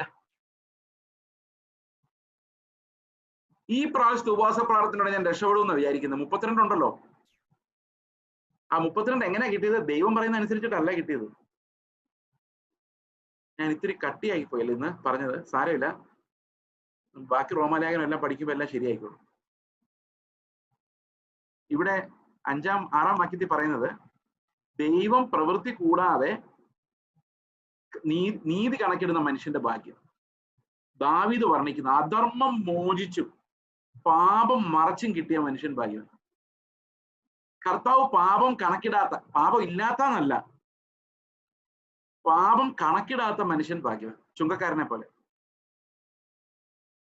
9-ാം വാക്യം പറയാണ്, ഈ ഭാഗ്യവർണ്ണനം പരിച്ഛേദനക്കാർക്ക് മാത്രമാണോ പറഞ്ഞേക്കുന്നത്? അതോ അഗ്രചർമ്മം ഉള്ളവർക്ക്, അതായത് അൺസർക്കംസൈസ് ജാതികൾക്കും കൂടെ വേണ്ടിയാണോ ഈ വാഗ്ദത്വം ഉള്ളത്? അതോ യഹൂദന്മാർക്ക് വേണ്ടി മാത്രമാണോ? 9-ാം വാക്യത്തിന്റെ 2-ാം ഭാഗം പറയാണ്, അബ്രഹാമിന് വിശ്വാസം നീതിയായി കണക്കിട്ടു എന്നല്ലോ നാം പറയുന്നത്. എങ്ങനെ കണക്കിട്ടു? പരിച്ഛേദനയിലോ അഗ്രധർമ്മത്തിലോ അല്ല, അഗ്രധർമ്മത്തിലോ പരിച്ഛേദനയിലല്ല, അഗ്രധർമ്മത്തിൽ അത്രേ. എന്ന് പറഞ്ഞാൽ അതിന്റെ അർത്ഥം അബ്രഹാമിന് നീതി കണക്കിട്ടപ്പോൾ, വിശ്വാസത്താൽ നീതി കണക്കിട്ടപ്പോൾ അബ്രഹാം സർക്കംസൈസ്ഡ് ആയിരുന്നില്ല. അതിനുശേഷം ഇസ്മയിലും കൂടെ ഉണ്ടായ ശേഷമാണ് സർക്കംസൈസ് ചെയ്യുന്നത്. അപ്പൊ വിശ്വാസത്താലുള്ള നീതി വന്നത് വിത്തൗട്ട് സർക്കംസെഷൻ ആണ്. എങ്ങനെയുണ്ട്? അത് എന്തിനാണ് ദൈവം ഈ സർക്കംസെഷന് മുൻപ് തന്നെ അവനെ നീതീകരിച്ചത്? അതിന്റെ കാരണം പൗലോസ് പറയുന്നത്, അത് ഈ അവന്റെ സന്തതി രണ്ടുപേരും, അതായത് സർക്കംസൈസ്ഡും അൺസർക്കംസൈസ്ഡും, യഹൂദനും ജാതിയും എല്ലാം അബ്രഹാമിന്റെ മക്കൾ എന്ന് വരാൻ വേണ്ടിയാണ്.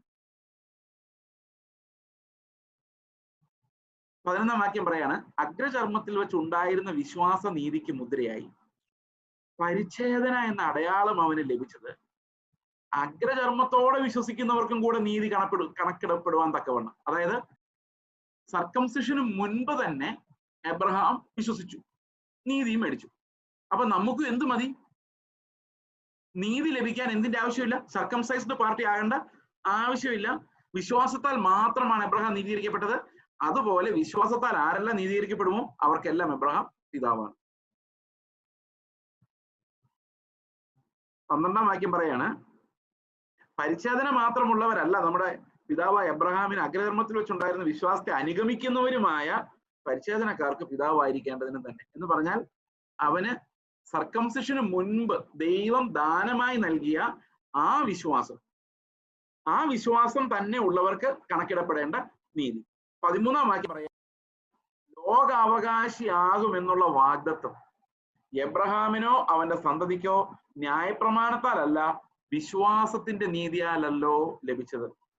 നമുക്ക് വളരെ സിമ്പിൾ ആയിട്ടുള്ള വാക്യം. കാരണം ന്യായപ്രമാണമൊക്കെ പിന്നീട് ഒത്തിരി നാൾ കഴിഞ്ഞാൽ വന്നത്. മോശയുടെ കാലത്താണ് ന്യായപ്രമാണം വരുന്നത്. അതിനു മുമ്പ് തന്നെ നീതി വന്നായിരുന്നു.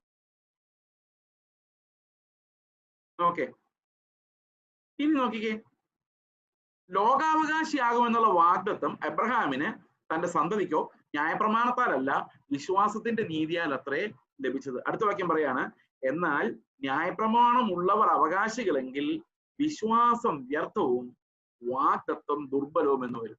എന്ന് പറഞ്ഞാൽ അതിനർത്ഥം അബ്രഹാമിന് കൊടുത്ത പരിച്ഛേദന ഇല്ലാത്ത സമയത്ത് എബ്രഹാമിന് കൊടുത്ത വാഗ്ദത്തം അല്ല, അതിന് വർഷങ്ങൾക്ക് ശേഷം വന്ന ന്യായപ്രമാണമാണ് നീതിക്ക് ആധാരമെന്ന് നിങ്ങൾ പറഞ്ഞാൽ എബ്രഹാം വിശ്വസിച്ചത് വെറുതെ ആവും അല്ലെ? എബ്രഹാം വിശ്വസിച്ചത് വെറുതെ ആവും, അവന് ദൈവം കൊടുത്ത വാഗ്ദത്വവും വെറുതെ ആവും. അതുകൊണ്ട് പ്രവൃത്തി കൂടാതെ കണക്കിടപ്പെടുന്ന നീതിയെക്കുറിച്ചാണ്, ന്യായപ്രമാണം കൂടാതെ കണക്കിടപ്പെടുന്ന നീതിയെക്കുറിച്ചാണ് പൗലോസ് ഇവിടെ വിശദീകരിച്ചുകൊണ്ടിരിക്കുന്നത്. 15-ാം വാക്യം പറയാണ്, ന്യായപ്രമാണമോ കോപത്തിന് ഹേതുവാകുന്നു. നമ്മൾ എപ്പോഴും ഒരു കാര്യം മനസ്സിലാക്കണം, ഈ ന്യായപ്രമാണം എന്തിനാണെന്നറിയാം? എന്തിനാ? ദൈവത്തിന് എന്തുമാത്രം കോപം ഉണ്ടെന്ന് കാണിക്കാൻ വേണ്ടിയാ. ആർക്കുള്ളതാ ന്യായപ്രമാണം? കർത്താവ് പറഞ്ഞു, സ്ത്രീയെ ഉപേക്ഷിക്കുന്ന വിഹിതമോ എന്ന് ചോദിച്ചപ്പോൾ മോശ ഇങ്ങനെ ഉപേക്ഷിക്കാൻ പറഞ്ഞിട്ടുണ്ടെന്ന് പറഞ്ഞപ്പോൾ കർത്താവ് പറഞ്ഞൊരു കാര്യമുണ്ട്, നിങ്ങളുടെ ഹൃദയ കാഠിന്യ നിമിത്തമാണ് മോശ അങ്ങനെ പറഞ്ഞത്. അപ്പൊ മോശയുടെ ന്യായപ്രമാണം നൽകപ്പെട്ടിരുന്നത് സോഫ്റ്റ് ഹാർട്ടുള്ള ആൾക്കാർക്ക് വേണ്ടി ആയിരുന്നില്ല, കഠിന ഹൃദയമുള്ളവർക്ക് വേണ്ടിയായിരുന്നു. അതുകൊണ്ടാണ് പറഞ്ഞത് കണ്ണിന് പകരം കണ്ണ്, പല്ലിന് പകരം പല്ല്. കഠിന ഹൃദയന്മാരുടെ പറഞ്ഞതാ. കാരണം എന്താണെന്നറിയോ? ഇവന്മാർ ഒരു പല്ല് പോയി കഴിഞ്ഞാൽ ഇവന്മാർ ചെന്നിട്ട് പറയുന്നത് എന്റെ ഒരു പല്ല് നീ എടുത്തല്ലേ നിന്റെ 32 പല്ല് ഞാൻ പറിക്കും. അങ്ങനെ പറയാതിരിക്കാൻ വേണ്ടി മോശ പറഞ്ഞു, എടാ ഒരു പല്ലിൽ എടുത്തോളൂ, നീയും പോയി ഒരു പല്ലെടുത്തോ. ഇതാണ് കഠിന ഹൃദയന്മാരോടുള്ള കൽപ്പന. 1 തിമോത്തിയോസ് 1-ാം അധ്യായം 6-ാം വാക്യം. ആർക്കുള്ളതാണ് ന്യായപ്രമാണം? 6-7 ഞാൻ വായിക്കാം.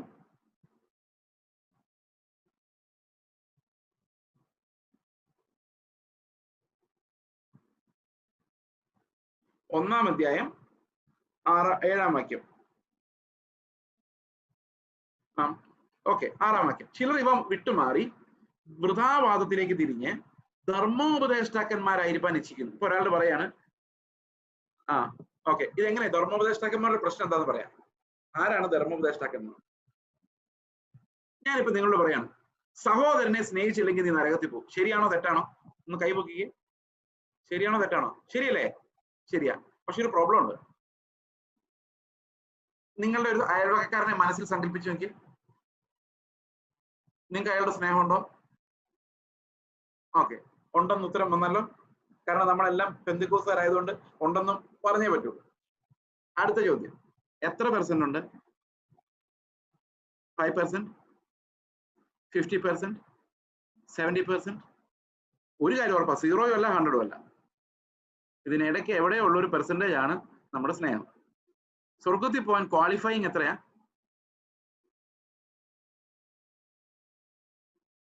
25, 40, 100? എല്ലാം പോക്കാ. ഈ ധർമ്മോപദേശം പറയുന്നവൻ ആ കുട്ടൻസ് അറിയത്തില്ല. ചുമ്മാ പറഞ്ഞാൽ മതി, പിണങ്ങിയിരിക്കരുത്, സ്നേഹിക്കണം, ക്ഷമിക്കണം. പക്ഷെ നടക്കണ്ടേ? ഇത് വലിയൊരു ആശ്വാസമായില്ലേ ഇന്ന്? ആശ്വാസമൊന്നും അല്ല, വടി വെട്ടാൻ പോയിട്ടേ ഉള്ളൂ. നമ്മൾ ഈ കോലത്തിലൊന്നും കർത്താവ് സ്വർഗത്തിൽ കൊണ്ടുപോകില്ല. നമ്മുടെ പ്രവൃത്തികൾ കൊണ്ടല്ല സ്വർഗത്തിൽ പോകുന്നത്, അത് നമ്മുടെ പ്രത്യാശ. ഞാൻ ഈ പറയുന്നതുകൊണ്ട് നിങ്ങളുടെ പ്രത്യാശ ഇല്ലാതായി പോകരുത് കേട്ടോ. കാരണം ദൈവം ആ പ്രത്യാശ ഉറപ്പിക്കുന്നതിന് ദൈവത്തിന് വേറൊരു വഴിയുണ്ട്. ആ വഴിയാണ് നമ്മൾ ഉറക്കേണ്ടത്. ആ വഴി നമ്മൾ ഉറച്ചെങ്കിൽ മാത്രമേ നമ്മൾ വിശ്വാസികളാവുള്ളൂ.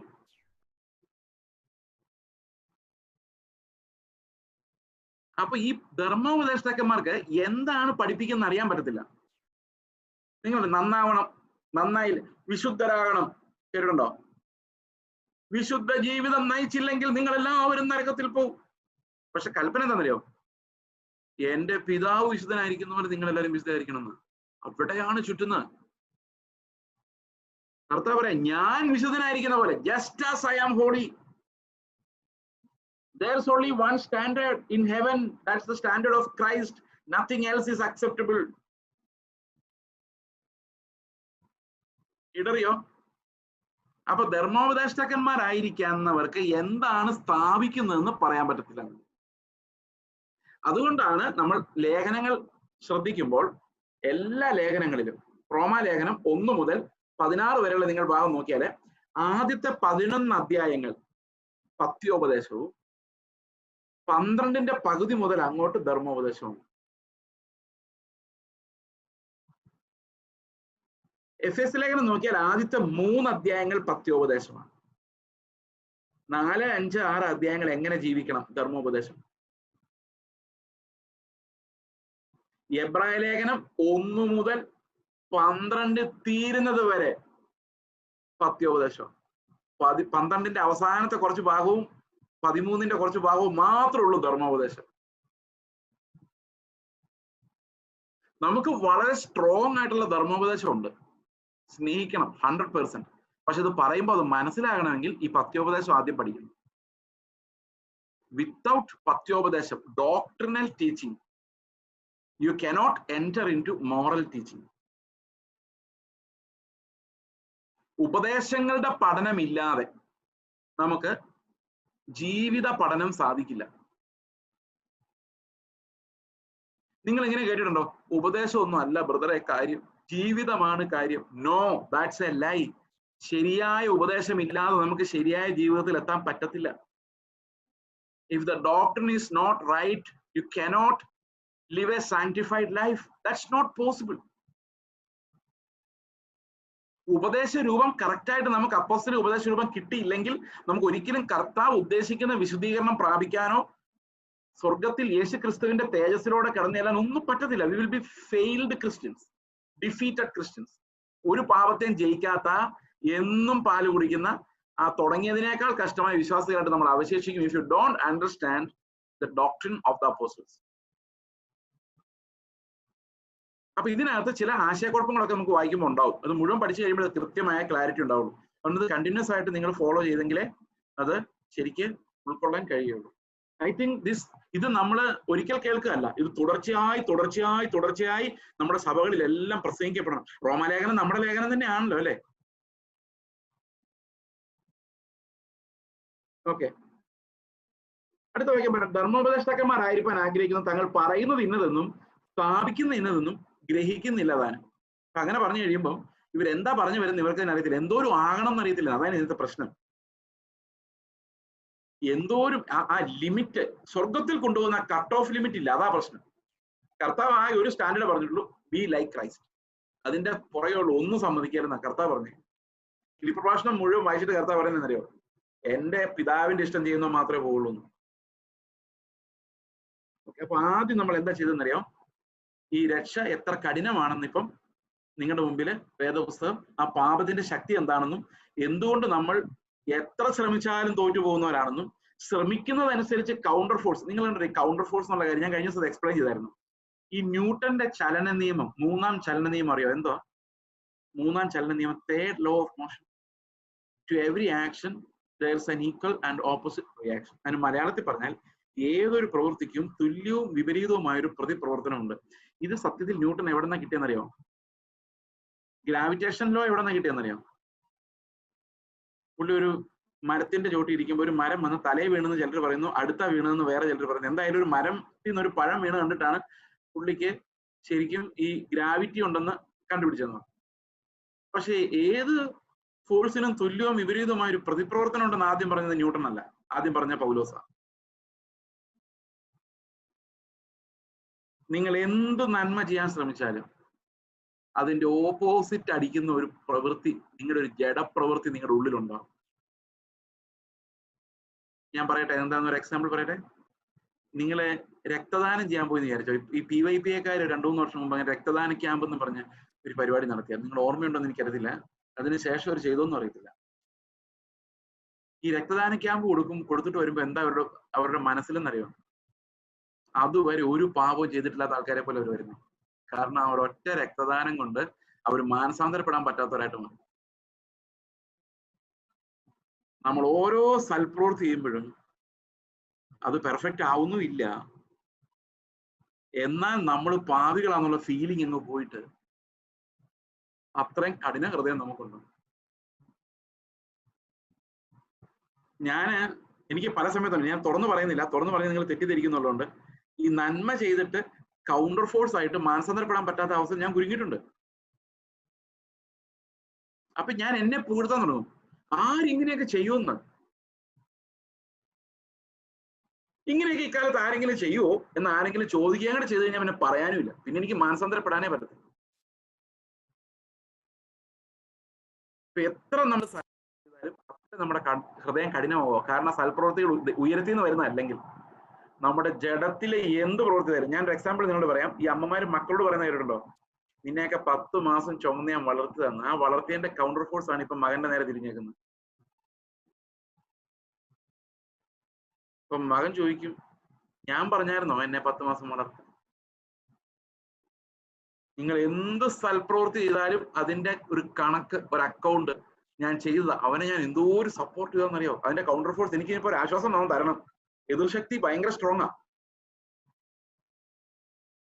ഇത് ആദ്യം കണ്ടുപിടിച്ചത് പൗലോസ. പിന്നെയാണ് പ്രിയ സഹോദരങ്ങൾ, ഈ ശാസ്ത്രം കണ്ടുപിടിക്കുന്ന എല്ലാം ഈ നിത്യമായ സത്യങ്ങളുടെ ചില പ്രതിഫലനങ്ങൾ മാത്രമേ ഉള്ളൂ. ഞാൻ ഇതും ചുമ്മാ വ്യാഖ്യാനിച്ച് കണ്ടുപിടിച്ചല്ല. നമ്മുടെ റോമാലേഖനം 7-ാം അധ്യായത്തിൽ ഇത് എഴുതി വെച്ചിട്ടുണ്ട്. എന്റെ ബുദ്ധി എന്ത് ചെയ്താലും അതിനോട് പോരാടുന്ന, എതിരെ നിൽക്കുന്ന ഒരു ശക്തി എന്റെ അവയവങ്ങളിൽ വന്ന് അതിനെ തോപ്പിച്ച് കളയുക. Zero effect, zero sum game. അങ്ങോട്ട് 10 പോയിന്റ് അങ്ങോട്ട് തിരിച്ചു വെച്ചാൽ അതിന് തുല്യവും വിപരീതവുമായ ഒരെണ്ണം വന്ന് സീറോ ആക്കി തരും.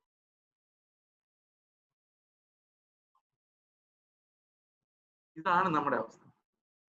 അപ്പൊ നമ്മളെ രക്ഷിക്കണമെങ്കിൽ ദൈവം ഒരു ഭയങ്കര കരുണ നമ്മളോട് കാണിക്കണം. അതാണ് റോമാലേഖനം 4-ാം അധ്യായം. നമ്മളിപ്പോ പറഞ്ഞുകൊണ്ടിരിക്കുന്ന 1 തീമോഥെയോസ് 1-ന്റെ ന്യായപ്രമാണമോ ഈ ധർമ്മോപദേഷ്ടാക്കന്മാർ ആരുടെ അടുത്താ പോകണ്ടെന്നറിയോ? നീതിമാനോടല്ല അവർ സംസാരിക്കേണ്ടത്. അധർമ്മികൾ, അഭക്തർ, അനുസരണം കെട്ടവർ, പാപികൾ, അശുദ്ധർ, ബാഹ്യന്മാർ, പിതൃഹന്താക്കൾ. എനിക്കിത് മുഴുവൻ വായിക്കാൻ ഇഷ്ടമില്ല, കുറെ ഉണ്ട്. അവസാനത്തെ വായിക്കാം. ബോഷ്ക്ക് പറയുന്നവർ, കള്ളസത്യം ചെയ്യുന്നവർ എന്നീ വകക്കാർക്കും പത്യോപദേശത്തിന് വിപരീതമായ മറ്റേതിനും അത്രേ വെച്ചിരിക്കുന്നത്. ഞാനിതൊന്നും വിശദീകരിക്കാൻ എനിക്ക് ഷെയറിംഗ് ഓപ്ഷൻ വേണം. 1 മിനിറ്റ് എന്നെ ഒന്ന് ഷെയർ ചെയ്യാൻ സമ്മതിക്കാമോ? Okay, thank you. നമുക്ക് ഈ പത്യോപദേശവും ധർമ്മോപദേശവും തമ്മിലുള്ള ഡിഫറൻസ് എന്താണെന്ന് നമുക്ക് നോക്കാം. ധർമ്മോപദേശം എവിടെ വർക്ക് ചെയ്യുന്നത്, പത്യോപദേശം എവിടെ വർക്ക് ചെയ്യുന്നത് നമുക്ക് നോക്കാം. ഈ ഒരു ലൈൻ ഞാനിവിടെ വരച്ചു. നേരെ വരയ്ക്കണമെന്ന് ആഗ്രഹിച്ചിട്ട് നടന്നില്ല. ഇവിടെ നേരെ ഓക്കെ. ഇതാണ് നമ്മൾ സാധാരണഗതിയിൽ പറയുന്ന സോഷ്യൽ മൊറാലിറ്റി. ഈ ലൈനാണ്.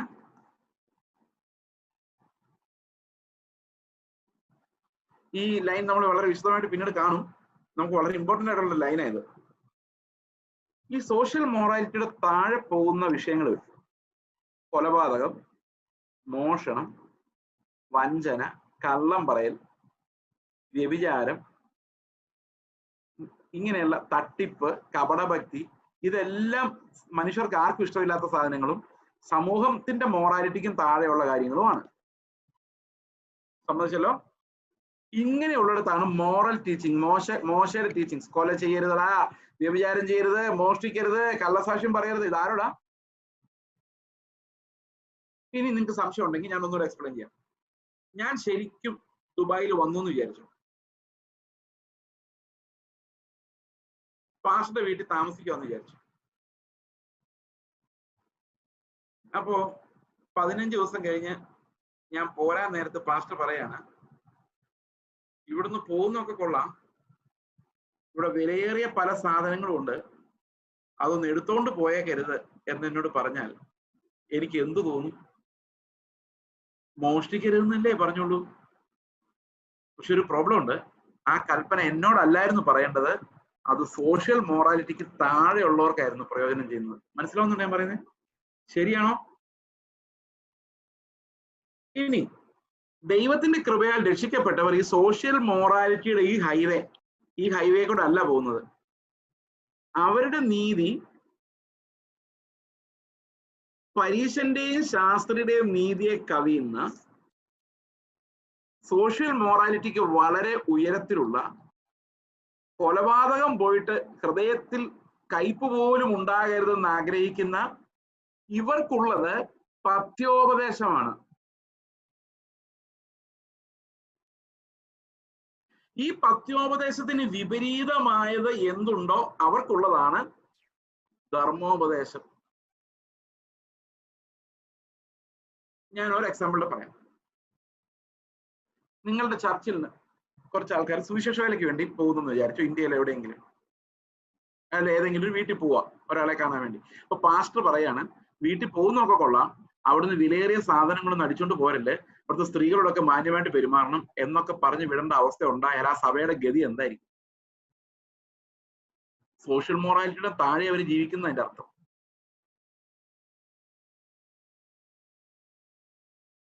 അപ്പൊ ശരിക്കും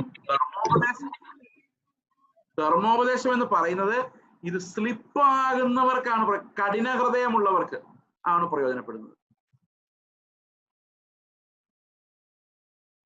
ഓക്കെ,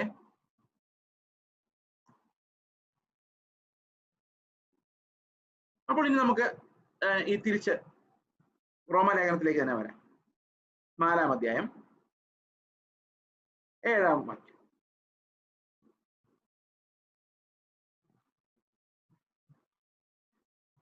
അല്ല, നമ്മൾ 14-ാം വാക്യം. ന്യായപ്രമാണമുള്ളവർ അവകാശികളെങ്കിൽ, ന്യായപ്രമാണത്താലാണ് അവകാശം വന്നതെങ്കിൽ എബ്രഹാമിന്റെ സന്തതിക്ക് മുഴുവനുള്ള വാഗ്ദത്തം വെറുതെ ആയിപ്പോകും. എബ്രഹാമിന്റെ മകനായ, ഇസാക്കിന്റെ മകനായ, യാക്കോബിന്റെ മകനായ, യോസേഫിന്റെയും മക്കളുടെ, അവരുടെ എല്ലാം, യാക്കോബിന്റെ 12 മക്കളുടെയും പിന്നെ മക്കളുടെ മക്കളുടെ മക്കളുടെ കാലത്താണ് ന്യായപ്രമാണം വരുന്നത്. ന്യായപ്രമാണത്തിലുള്ളവർക്ക് മാത്രമാണ് ഈ വാഗ്ദത്തങ്ങളെങ്കിൽ അതിന് മുൻപുള്ള തലമുറയോടെല്ലാം ദൈവം വാഗ്ദത്ത നിവൃത്തി കാണിച്ചില്ല എന്ന് വരും. വിശ്വാസത്താൽ കൊടുത്ത വാഗ്ദത്തം വെറുതെ ആയി എന്നും വരും. എങ്ങനെയുണ്ട്? എന്ത് ബ്യൂട്ടിഫുൾ ആർഗ്യുമെന്റ് അല്ലേ പൗലോസിന്റെ! എത്ര ബുദ്ധിയോടെയാ പൗലോസ് ഇത് പറഞ്ഞേക്കെന്ന് നോക്കി. 15-ാം വാക്യം പറയാണ്, ന്യായപ്രമാണം കോപത്തിന് ഹേതുവാകുന്നു, ന്യായപ്രമാണം ഇല്ലാത്തടത്ത് ലംഘനവുമില്ല. അത് ഞാൻ ആ പടം വരച്ചപ്പോൾ മനസ്സിലായി കാണും. ന്യായപ്രമാണം എവിടെ വർക്ക് ചെയ്യുന്നോ അവിടെ എല്ലാം കോപത്തിന്റെ ഒരു കാരണമുണ്ട്. കാരണം ന്യായപ്രമാണം എന്തിനാ ദൈവം തന്നത്? ന്യായപ്രമാണം ആത്മീകമാണ്, ദൈവം തന്നതാണ്. അത് തന്ന എന്തിനാന്ന് വെച്ച് കഴിഞ്ഞാൽ നമ്മളിലുള്ള ജഡപ്രവർത്തനങ്ങളുടെ മാർക്ക് എത്ര ഉണ്ടെന്ന് കാണാൻ വേണ്ടിയാ. ഒരു എക്സാമ്പിൾ ഞാനത് വിശദമാക്കാം. ഞാനത് പറഞ്ഞാന്ന് എനിക്ക് തോന്നുന്നു. പറഞ്ഞതാ. നമ്മളെല്ലാം പരീക്ഷയ്ക്ക് തോറ്റു. നമ്മൾ വിചാരിച്ചിരുന്ന 32 മാർക്കുണ്ട്, പക്ഷെ ന്യായപ്രമാണം കാണിച്ചു തരും 0 ഉള്ളൂ എന്നുള്ള കാര്യം. ന്യായപ്രമാണം അബ്സല്യൂട്ട്ലി ബ്രേക്സ് അസ്. അത് ബ്രേക്ക് ചെയ്ത് നമ്മുടെ പാപം കാണിച്ചു തരാനുള്ള സാധനമാണ്. ദൈവ കോപത്തെ വെളിപ്പെടുത്താൻ വേണ്ടിയുള്ളതാണ് ന്യായപ്രമാണം. അത് ആവശ്യമാണോ? അത്യാവശ്യമാണ്. കാരണം ഇന്ന് മാനസാന്തരമാണ് നമുക്ക് ഇല്ലാതെ പോകുന്നത്. അതുകൊണ്ട് ദൈവത്തിന്റെ ന്യായപ്രമാണം ദൈവം ഉപയോഗിക്കുന്നത് തന്നെ മനുഷ്യരെ ക്രിസ്തു എന്ന പെർഫെക്ഷനിലേക്ക് എത്തിക്കുന്ന ശിശുപാലകൻ. അവരെ മാനസാന്തരപ്പെടുത്തി ശിശുപാലകൻ എന്ത് ചെയ്യുന്നു? ക്രിസ്തുവിന്റെ അടുത്തേക്ക് എത്തിക്കുന്നു. അത് തന്നെ യോഹന്നാൻ സ്നാപകൻ ചെയ്തത്. ന്യായപ്രമാണത്തിൽ നിന്ന് ക്രിസ്തുവിലേക്കുള്ള ലിങ്ക് ആയിരുന്നു യോഹന്നാൻ സ്നാപകൻ. അദ്ദേഹം പറഞ്ഞെന്താണ്? ദൈവരാജ്യം സമീപിച്ചിരിക്കുന്നു, അതുകൊണ്ട് നിങ്ങൾ മാനസാന്തരപ്പെടുവിൻ. അപ്പൊ റിപ്പന്റൻസിലേക്ക് ആൾക്കാരെ നയിക്കാൻ വേണ്ടിയാണ് ന്യായപ്രമാണം വർക്ക് ചെയ്യുന്നത്. ഓക്കെ, 16-ാം വാക്യം പറയാണ്, അതുകൊണ്ട് കൃപാദാനം എന്ന് വരേണ്ടതിന്. ഞാൻ കഴിഞ്ഞ ദിവസം പറഞ്ഞ പോലെ ദൈവം ചെയ്യുന്നതെല്ലാം കൃപാദാനമാണ്. കൃപാദാനം എന്ന് വരേണ്ടതിന് വിശ്വാസത്താൽ അത്രേ അവകാശികളാകുന്നത്. അപ്പൊ അബ്രഹാമിന്റെ സന്തതി എന്ന് പറയുന്ന ആരാണ് ശരിക്കും? ആരൊക്കെ വിശ്വസിക്കോ അവരെല്ലാവരുമാണ്. എബ്രഹാമിന്റെ വിശ്വാസം എന്തായിരുന്നോ അതേ വിശ്വാസമുള്ളവർ, അവരെയാണ് എബ്രഹാമിന്റെ മക്കൾ എന്ന് വിളിച്ചിരിക്കുന്നത്. അതുകൊണ്ട് കൃപാദാനം എന്ന് വരേണ്ടതിന് വിശ്വാസത്താൽ അത്രേ അവകാശികൾ ആകുന്നത്. വാഗ്ദത്തം സകല സന്തതിക്കും, ന്യായപ്രമാണം ഉള്ളവർക്ക് മാത്രമല്ല, എബ്രഹാമിന്റെ അതേ വിശ്വാസമുള്ളവർക്കും കൂടെ ഉറപ്പാകേണ്ടതിന് തന്നെ. അപ്പൊ ദൈവത്തിന് മുഖോഷമില്ലാത്തതുകൊണ്ട് ആർക്കെല്ലാം എബ്രഹാമിന്റെ അതേ വിശ്വാസം ഉണ്ടോ അവരെല്ലാം എബ്രഹാമിന്റെ മക്കളാ. വേറൊരു ഭാഷയെ പറഞ്ഞാല്, ദൈവം എബ്രഹാമിനെ വിശ്വാസികളുടെ പിതാവാക്കി വെക്കുമ്പോൾ അവന്റെ ഉള്ളിൽ വളരെ വിശിഷ്ടമായ ഒരു വിശ്വാസത്തെ കൊടുത്തു. എന്നിട്ട് പറഞ്ഞു, നിന്റെ സന്തതി ആകാശത്തിലെ നക്ഷത്രങ്ങളെ പോലെയാകും. അബ്രഹാം അത് വിശ്വസിച്ചു, അത് നീതിയായി കണക്കിട്ടു. അതേ വിശ്വാസം ദൈവം ആർക്കെല്ലാം കൊടുക്കുന്നു? അവരുടെ എല്ലാം അപ്പനായിട്ട് ഈ ഭൂമിയിൽ അബ്രഹാമിനെ വെച്ചു എന്ന് പറഞ്ഞു കഴിഞ്ഞാൽ ബാക്കിയുള്ളവരെല്ലാവരെയും നമ്മൾ ഭൂമിയിലുള്ള എല്ലാവരെയും നോക്കിയാൽ ആർക്കെല്ലാം എബ്രഹാമിന്റെ അതേ ഫെയ്ത്ത് ഉണ്ടോ അവരെല്ലാം സ്വർഗത്തിൽ പോകും. അവരെല്ലാം വാഗ്ദത്തം പ്രാപിക്കും ബൈ ഫെയ്ത്ത്. പക്ഷെ അത് എബ്രഹാമിന്റെ ഫെയ്ത്ത് തന്നെ ആണെങ്കിൽ, എബ്രഹാം സ്വന്തം മകനെ കൊടുക്കുന്ന ഒരു പ്രവൃത്തിയിലൂടെ പോയതുപോലെ ഒരു വിശുദ്ധീകരണത്തിലൂടെ നമ്മൾ കിടക്കും. If that's A real genuine saving Abrahamic faith. അത് ദൈവം നമ്മളെ നടത്തുമെന്നുള്ള വിശ്വാസമാണ്. അതിന് ദൈവത്തിന്റെ റിസോഴ്സ് കൊണ്ട് അവൻ എന്നെ വിശുദ്ധീകരിക്കുമെന്നുള്ള വിശ്വാസമാണ്.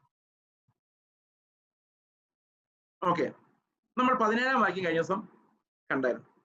മരിച്ചവരെ ജീവിപ്പിക്കുകയും ഇല്ലാത്തതിനുള്ളതിനെ പോലെ വിളിക്കുകയും ചെയ്യുന്നവനായി. അപ്പൊ ദൈവത്തിന്റെ 2 സ്വഭാവങ്ങളാണ് അബ്രഹാം വിശ്വസിച്ചത്. ഒന്ന്, ഇസാക്ക് മരിച്ചു പോയാലും ദൈവം എഴുന്നേൽപ്പിച്ചു കൊണ്ട് തരും. മറ്റൊന്ന്, ഇനി എഴുന്നേൽപ്പിച്ചു കൊണ്ട് തന്നില്ലെങ്കിലും ദൈവം ഇല്ലാത്തതിൽ നിന്ന് എനിക്ക് മക്കളെ വിളിച്ചു കൊണ്ടുവരും. അങ്ങനെയാണ് പറഞ്ഞേക്കുന്നത്. മരിച്ചവരെ ജീവിപ്പിക്കുകയും ഇല്ലാത്തതിനെ ഉള്ളതുപോലെ വിളിച്ചു വരുത്തുകയും ചെയ്യുന്നവനിൽ വിശ്വസിച്ചു. അപ്പൊ ഇസാക്ക് പോയാലും കുഴപ്പമില്ല, സന്തതി ദൈവം തരാതിരിക്കില്ല, കാരണം വാഗ്ദത്തമാണ്. ഉറച്ചു വിശ്വസിക്കുന്നു, ദൈവം ഒരു കാര്യം പറഞ്ഞാൽ സാധിക്കും. അത് എന്റെ റിസോഴ്സ് ആവശ്യമില്ല, എന്റെ മോൻ പോയാലും കുഴപ്പമില്ല, അവന് പുനരുത്ഥാനത്തിലൂടെ തിരിച്ചു തന്നെ വേണമെങ്കിലും ദൈവത്തിന് നിറവേറ്റാം. ഇനി അതല്ല, ഇല്ലാത്തടത്ത് നിന്നാ പിടിച്ചോളാം മക്കളെ എന്ന് പറഞ്ഞു കൊടുക്കാൻ വേണ്ടി ദൈവത്തിന് സാധിക്കും. അങ്ങനെ വിശ്വസിച്ചു.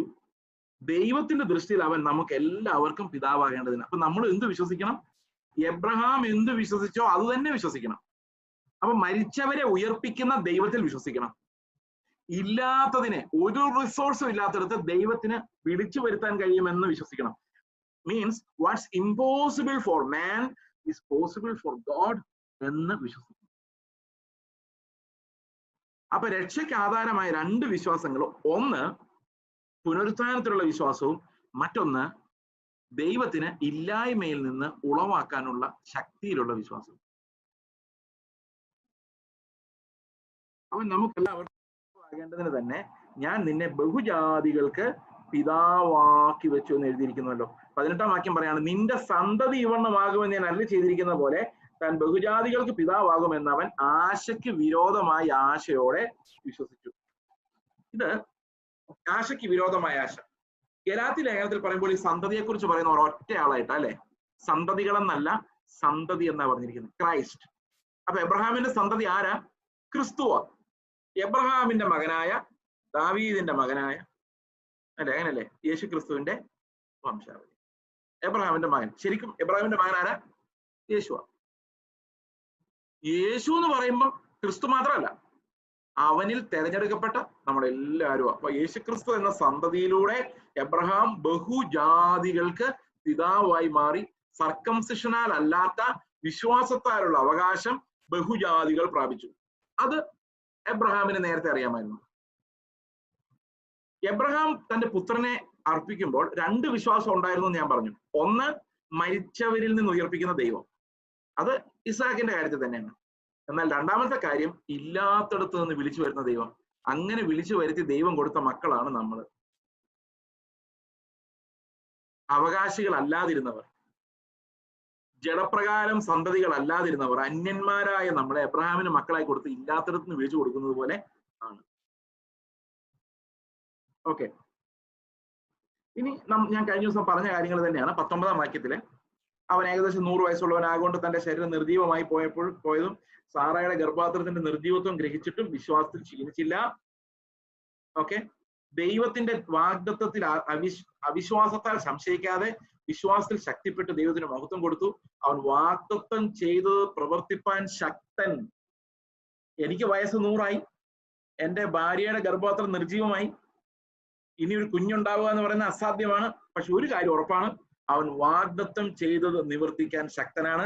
അതിന് എബ്രഹാമിന്റെ ശക്തി ആവശ്യമില്ല. നേരത്തെ ഒരു പണി പറ്റിപ്പോയതാണ് എബ്രഹാമിന്റെ ശക്തി നോക്കിയിട്ട്. ഇപ്പൊ എബ്രഹാമിന് അത് വിശ്വാസമായി. ഇനി ദൈവത്തിന്റെ ശക്തി അല്ലാതെ വേറൊന്നും ഇതിന് വാഗ്ദത്ത നിവൃത്തിക്ക് ആവശ്യമില്ല. അപ്പൊ ഞാനും വിശ്വസിക്കുന്നു, എന്റെ റിസോഴ്സിനാലല്ല, ക്രിസ്തുവിന്റെ റിസോഴ്സിനാൽ അവൻ എനിക്ക് വാഗ്ദത്തം തന്ന രക്ഷയുടെ പൂർത്തീകരണത്തിലേക്ക് എന്നെ നടത്തുവാൻ അവൻ ശക്തനാണ്. He will do it. അത് എബ്രഹാമിന്റെ വിശ്വാസം. 23-ാം വാക്യത്തിൽ പറയാണ്, അവനെ കണക്കിട്ടു എന്ന് എഴുതിയിരിക്കുന്ന അവനെ മാത്രം വിചാരിച്ചല്ല, നമ്മെ വിചാരിച്ചും കൂടി ആവുന്നു. ഇനി 2 വാക്യങ്ങൾ. ഇതാണ് നമ്മുടെ വിശ്വാസത്തിന്റെ ഫൗണ്ടേഷൻ. പുതിയ നിയമ വിശ്വാസം. എന്താണ് പുതിയ നിയമത്തിൽ നമ്മളെ രക്ഷിക്കുന്ന വിശ്വാസം? ഈ വിശ്വാസം നമ്മൾ കുറച്ചുകൂടെ വിശദമായിട്ട് 6-ാം അധ്യായത്തിൽ കാണും. 5-ന്റെ അവസാനം 6. യേശുവിന്റെ മരണ പുനരുത്ഥാനങ്ങളിലുള്ള വിശ്വാസമാണ്. 24-ാം വാക്യം, നമ്മുടെ അതിക്രമങ്ങൾ നിമിത്തം മരണത്തിന് ഏൽപ്പിച്ചു. ശ്രദ്ധിക്കണം, എന്താ വിശ്വസിക്കേണ്ടത് രക്ഷിക്കപ്പെടാൻ? നമ്മുടെ അതിക്രമങ്ങൾ നിമിത്തം മരണത്തിന് ഏൽപ്പിച്ചും നമ്മുടെ നീതീകരണത്തിനായി ഉയർപ്പിച്ചും ഇരിക്കുന്ന നമ്മുടെ കർത്താവായ യേശുവിനെ മരിച്ചവരിൽ നിന്ന് ഉയർപ്പിച്ചവനിൽ വിശ്വസിക്കുന്ന നമുക്കും കണക്കിടുവാനുള്ളത് തന്നെ. അപ്പൊ ഒരു ചോദ്യം വരുന്നത്, ഷെയറിംഗ് ഓപ്ഷൻ ഉണ്ടോ? ഇപ്പോൾ ഉണ്ട്. ഓക്കെ,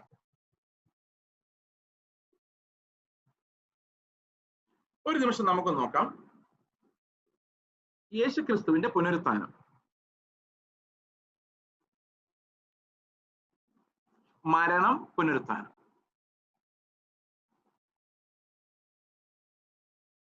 ഈ മരണം എന്തിനു വേണ്ടിയായിരുന്നു? നമ്മുടെ അതിക്രമങ്ങൾ നമുക്ക് പകരം. കാരണം മരിക്കേണ്ടത് ശരിക്കും ആരാ? നമ്മളാണ്. അപ്പൊ യേശുക്രിസ്തു മരിച്ചു എന്ന് പറഞ്ഞാൽ അതിന്റെ അർത്ഥം നമ്മുടെ അതിക്രമങ്ങൾ നിമിത്തം, ബിക്കോസ് ഓഫ് us, നമ്മൾ കാരണം. അപ്പൊ വിശ്വാസത്തിന്റെ ഒന്നാമത്തെ ഭാഗം എന്ന് പറയുന്നത് ക്രിസ്തു നമ്മുടെ അതിക്രമങ്ങൾ നിമിത്തം മരിച്ചു. When I look unto Christ, he is on the cross. ഞാൻ ക്രൂശിൽ അവനെ കാണുന്നു. എങ്ങനെ കാണുന്നു? ഞാൻ മരിച്ചു കിടക്കേണ്ട സ്ഥാനത്ത് കിടക്കുന്നു. ചേസ് എന്ന് പറയുന്ന ഞാൻ മരിച്ചു കിടക്കേണ്ട സ്ഥാനത്ത് ആര് കിടക്കുന്നു? ക്രിസ്തു കിടക്കുന്നു. വിശ്വസിക്കുന്നുണ്ടോ? വിശ്വാസത്തിന്റെ ഒന്നാം ഭാഗം. രണ്ടാം ഭാഗം, അവനെ നമ്മുടെ നീതീകരണത്തിനായി.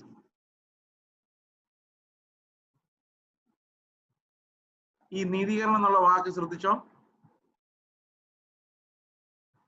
നമ്മുടെ അതിക്രമങ്ങൾ നിമിത്തമാണ് മരിച്ചത്.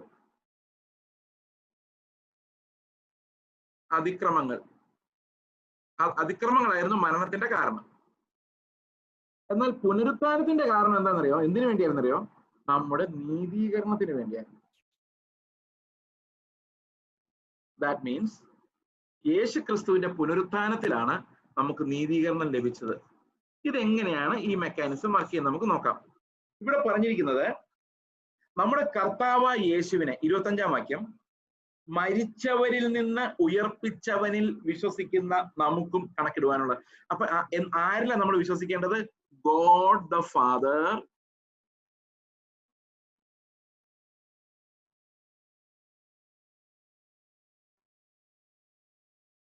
who raised up.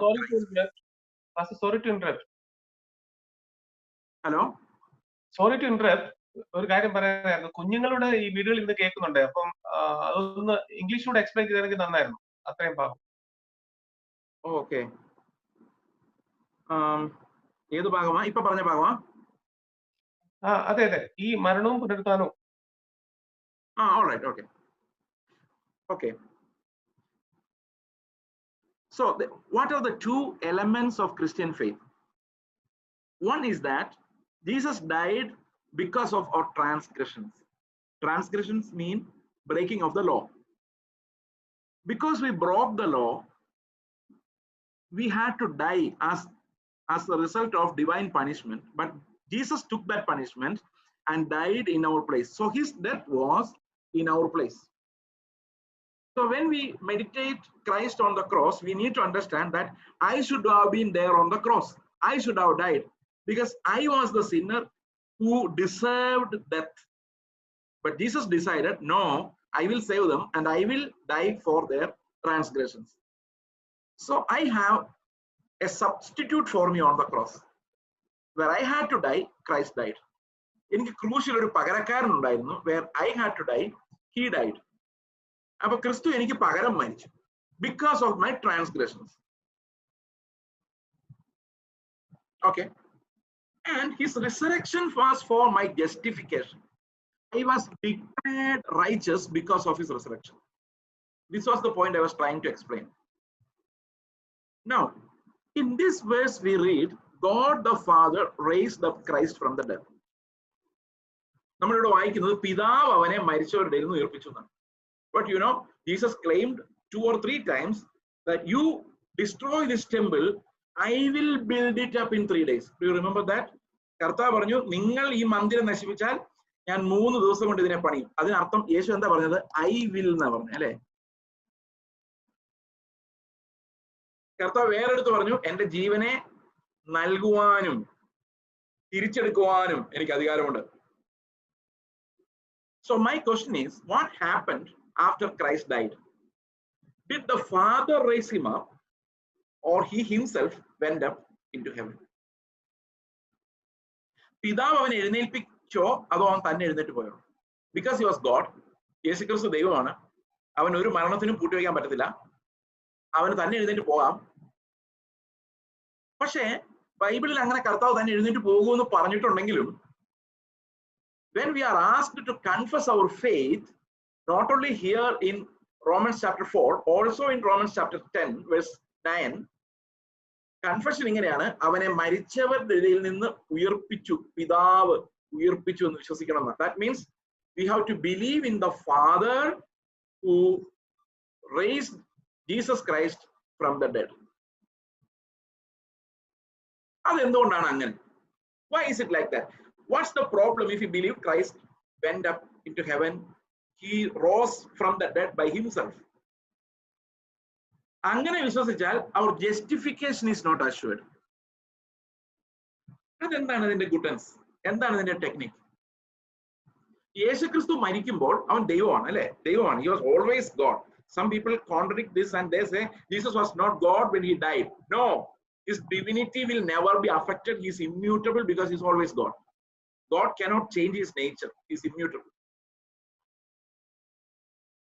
When Christ died on the cross, that could not hold him. അവനെ മരണത്തിന് ഒരിക്കലും കീഴ്പ്പെടുത്തി വെക്കാൻ പറ്റുമായിരുന്നില്ല.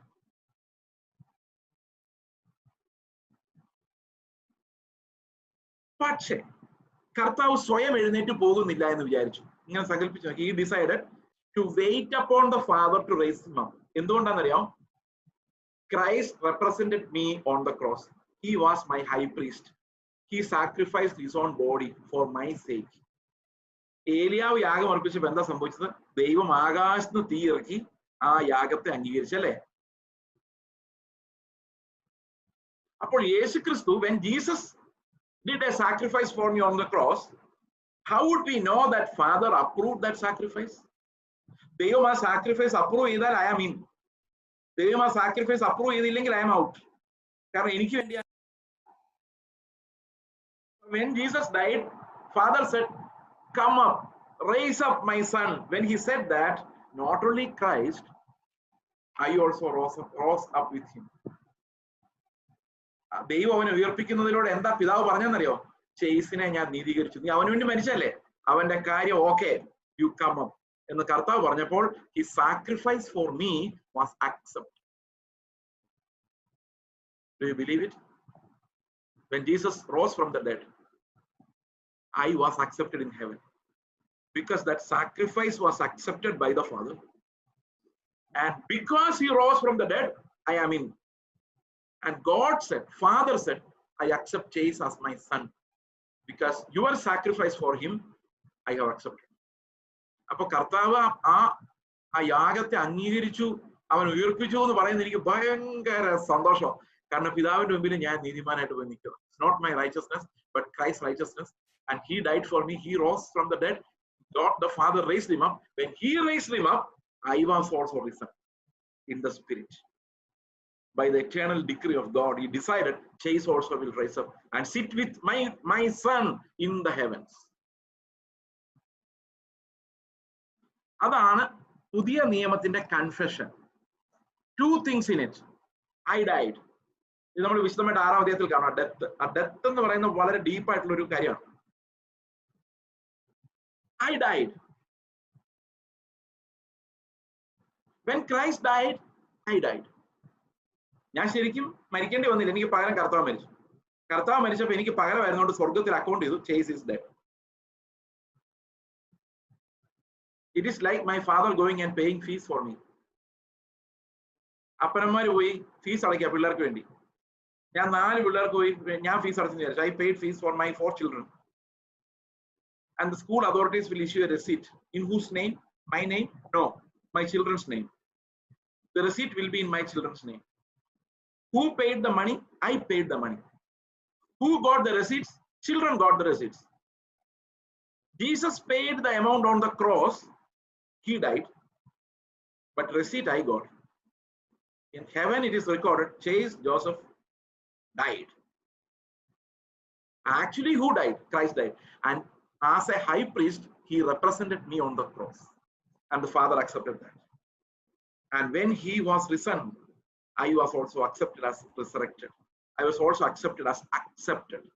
I was also accepted as a son. And you just believe you died with Christ and Christ rose from the dead and I will rise again. I don't belong here. I rose. I am sitting now with Christ in heavenly places. That's what Ephesians tells us as an assurance. Now, what happens if this happened? This is Abrahamic faith. Abraham believed in 2 things. We are also believing in 2 things. Resurrection and God's infinite grace to bring about things that do not exist. And chapter 4 leads to chapter 5. I will just give an introduction before I close, because we will end with the first 2 verses of chapter 5. Chapter 5 of Romans says,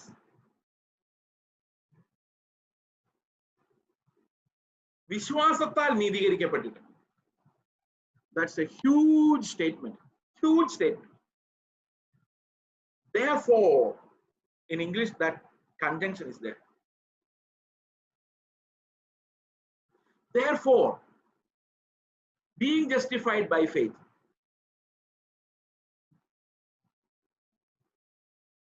we have peace with God through our Lord Jesus Christ. മലയാളത്തിൽ വായിക്കുമ്പോൾ വിശ്വാസത്താൽ നീതീകരിക്കപ്പെട്ടിട്ട് നമുക്ക് നമ്മുടെ കർത്താവ് യേശു ക്രിസ്തു മൂലം ദൈവത്തോട് സമാധാനമുണ്ട്. പ്രവൃത്തിയാൽ വല്ലതും ആയിരുന്നേ ഒരു സമാധാനം ഉണ്ടാവില്ല. കാരണം ഒന്നാമത് ഇതിന്റെ പെർസെന്റേജ് എത്രയാണെന്ന് അറിയാൻ മേല, നമ്മുടെ മാർക്ക് എത്രയാണെന്ന് അറിയാൻ മേല, ദൈവത്തിന്റെ അടുത്ത് നിന്ന് അക്സെപ്റ്റ് ചെയ്യുമെന്ന് അറിയാൻ മേല, ഒരു സമാധാനം ഉണ്ടാവില്ല. പക്ഷെ ഇത് യേശു ക്രിസ്തു എനിക്ക് വേണ്ടി മരിച്ച് എന്റെ പാപങ്ങളെ കവർ ചെയ്ത് എനിക്ക് പകരം ഉയർത്തെഴുന്നേറ്റ്, അങ്ങനെ അതിൽ വിശ്വസിക്കുന്നവർക്ക് എബ്രഹാമിന് കൊടുത്തതുപോലെ ഒരു നീതി. എബ്രഹാമിന് നീതി കൊടുത്തിട്ട് എത്രയോ വർഷങ്ങൾക്ക് ശേഷമാണ് എബ്രഹാം നീതി പ്രവർത്തിച്ചത്. പക്ഷെ ആ വിശ്വാസം അവനിൽ നീതിയായി മാറുകയായിരുന്നു. took some time. പക്ഷെ ദൈവം അവനെ അന്നേ നീതിമാനെന്ന് വിളിച്ചു. കാരണം ഇത് PGക്ക് നമ്മളിപ്പോ MSCക്ക് ചേരുകയെന്ന് വിചാരിച്ചോ, ആദ്യത്തെ ദിവസം തന്നെ സർട്ടിഫിക്കറ്റ് തരുമോ പാസ്. പിന്നെ ഈ 2 വർഷം കൊണ്ട് ദൈവം നമ്മളെ അടിച്ച് നേരപ്പാക്കി പാസ്സാക്കിയിടും. That's what faith is. അവിടെ ഒറ്റ കാര്യം നമ്മൾ പറയുന്നത്, വിശ്വാസത്തിൽ തന്നെ ആണോ എന്ന് എപ്പോഴും ചെക്ക് ചെയ്തുകൊണ്ടിരിക്കുക. If you are in faith, the real genuine faith. നമ്മൾ വെള്ളിയാഴ്ച സംസാരിച്ചപ്പോൾ ഞാൻ ജെനുവിൻ ഫെയ്ത്തിനെ കുറിച്ച് പറഞ്ഞത് എന്റെ ഓർമ്മ. Anyway, when we are discussing chapter 6, we will consider more of that, more of genuine faith and fake faith. നമുക്ക് ജെനുവിൻ ഫെയ്ത്തിൽ തന്നെ ആണോ എന്ന് നമ്മൾ എപ്പോഴും ഉറപ്പുവരുത്തണം. കാരണം if we are in that genuine faith, we will always be reflecting Christ. ക്രിസ്തുവിനെ നേടാനുള്ളതാണ് ആ ഫെയ്ത്ത്. ഇവിടെ പറയാണ്, വിശ്വാസത്താൽ നീതീകരിക്കപ്പെട്ടുകൊണ്ട് പിതാവിന്റെ അടുത്ത് സമാധാനമുണ്ട്. പ്രവൃത്തിയാലായിരുന്നെങ്കിൽ ഒരു ഇടപാട് എത്തിയാൽ പോയി. But God gave me such a grace. അടുത്ത വാക്യം പറയാണ്, സമാധാനമുണ്ട്. എന്തുകൊണ്ട് സമാധാനമുണ്ട്? It's because it's by faith. നാം നിൽക്കുന്ന ഈ കൃപയിലേക്ക് നമുക്ക് അവൻ മൂലം വിശ്വാസത്താൽ പ്രവേശനവും ലഭിച്ചിരിക്കും. അപ്പൊ നമ്മൾ വലിയ കൃപയിലാണ് നിൽക്കുന്നത്, അൺമെറിറ്റഡ് ഫേവർ. ഇവിടെ നമ്മൾ മനസ്സിലാക്കേണ്ട ഒരു കാര്യം, നമ്മൾ ഇവിടെ ഒരു മെഡിക്കൽ കോളേജിലേക്ക് അഡ്മിഷൻ എടുക്കുമ്പോൾ അവിടെ മെറിറ്റ് സീറ്റും ഉണ്ട്, പേയ്മെന്റ് സീറ്റും ഉണ്ട്, അല്ലേ? സ്വർഗത്തിലെ സ്ഥിതി എന്താണെന്നറിയോ? അവിടെ പേയ്മെന്റ് സീറ്റ് ഇല്ല. No payment seat. Merit seat ഉണ്ട് കേട്ടോ. പക്ഷെ മെറിറ്റ് സീറ്റിൽ ആകെ ഒരാളേ ഉള്ളൂ, ജീസസ് ക്രൈസ്റ്റ്. അനുസരണം പൂർത്തിയാക്കി, മാങ്ങ മുഴുവൻ തിന്ന്, ന്യായപ്രമാണം മുഴുവൻ പൂർത്തിയാക്കി, വള്ളി പുള്ളി ഇല്ലാതെ പൂർത്തിയാക്കി, അത് മരണം വരെയാണ് അനുസരിക്കേണ്ടത്. സ്നേഹിക്കണമെന്ന് ന്യായപ്രമാണം പറഞ്ഞായിരുന്നു. ദാറ്റ് വാസ് അണ്ടിൽ ഡെത്ത് എന്ന് തെളിയിച്ച് അത് കംപ്ലീറ്റ് ചെയ്ത് യേശുക്രിസ്തു മെറിറ്റിൽ 100 out of 100. ഇനി ബാക്കിയുള്ളത് മുഴുവൻ ലക്ഷക്കണക്കിന് ഗ്രേസ് സീറ്റ്സ് ആണ്. നമ്മുടെ കൃപക്കാര് പറഞ്ഞ ഗ്രേസ് അല്ല കേട്ടോ, അത് തെറ്റിദ്ധരിക്കരുത്. ഇപ്പൊ കൃപ എന്ന് പറയാൻ പേടിയാ. കൃപ എന്ന് പറഞ്ഞാൽ ചില മുഖങ്ങൾ ഓർമ്മ വരും, അതുകൊണ്ട് ഇപ്പൊ അത് പറയാൻ പറ്റത്തില്ല. പക്ഷെ നമ്മുടെ സുവിശേഷം കൃപയുടെ സുവിശേഷം തന്നെയാണ്. ഒരു ദിവസം ഞാൻ ഈ കൃപയുടെ സുവിശേഷം എന്ന് പറഞ്ഞുകൊണ്ട് ഒരാൾ എന്നെ ഫോൺ ചെയ്തു, കൃപക്കാരൻ, മറ്റേ കൃപ, ഹൈപ്പർ ഗ്രേസ്. അവരെന്നെ ഫോൺ ചെയ്തു, നിങ്ങൾ ഞങ്ങളുടെ കൃപ എന്നുള്ള വാക്കെടുത്ത് ദുരുപയോഗം ചെയ്യുക. ഞാൻ പറഞ്ഞു, നിങ്ങളുടെ വാക്കോ? നിങ്ങൾ എന്നാ ജനിച്ചത്? നിങ്ങൾ ജനിക്കുന്നതിന് 2000 വർഷങ്ങൾക്ക് ബൈബിൾ എഴുതിയിരിക്കുന്ന കൃപയെ ഞാൻ പറയുന്നതിന് നിങ്ങൾക്ക് എന്താ തടസ്സം?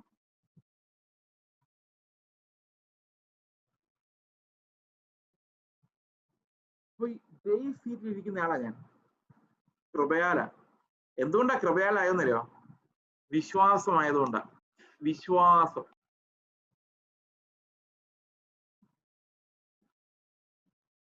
ഈ വിശ്വാസം ആയതുകൊണ്ടാ കൃപ.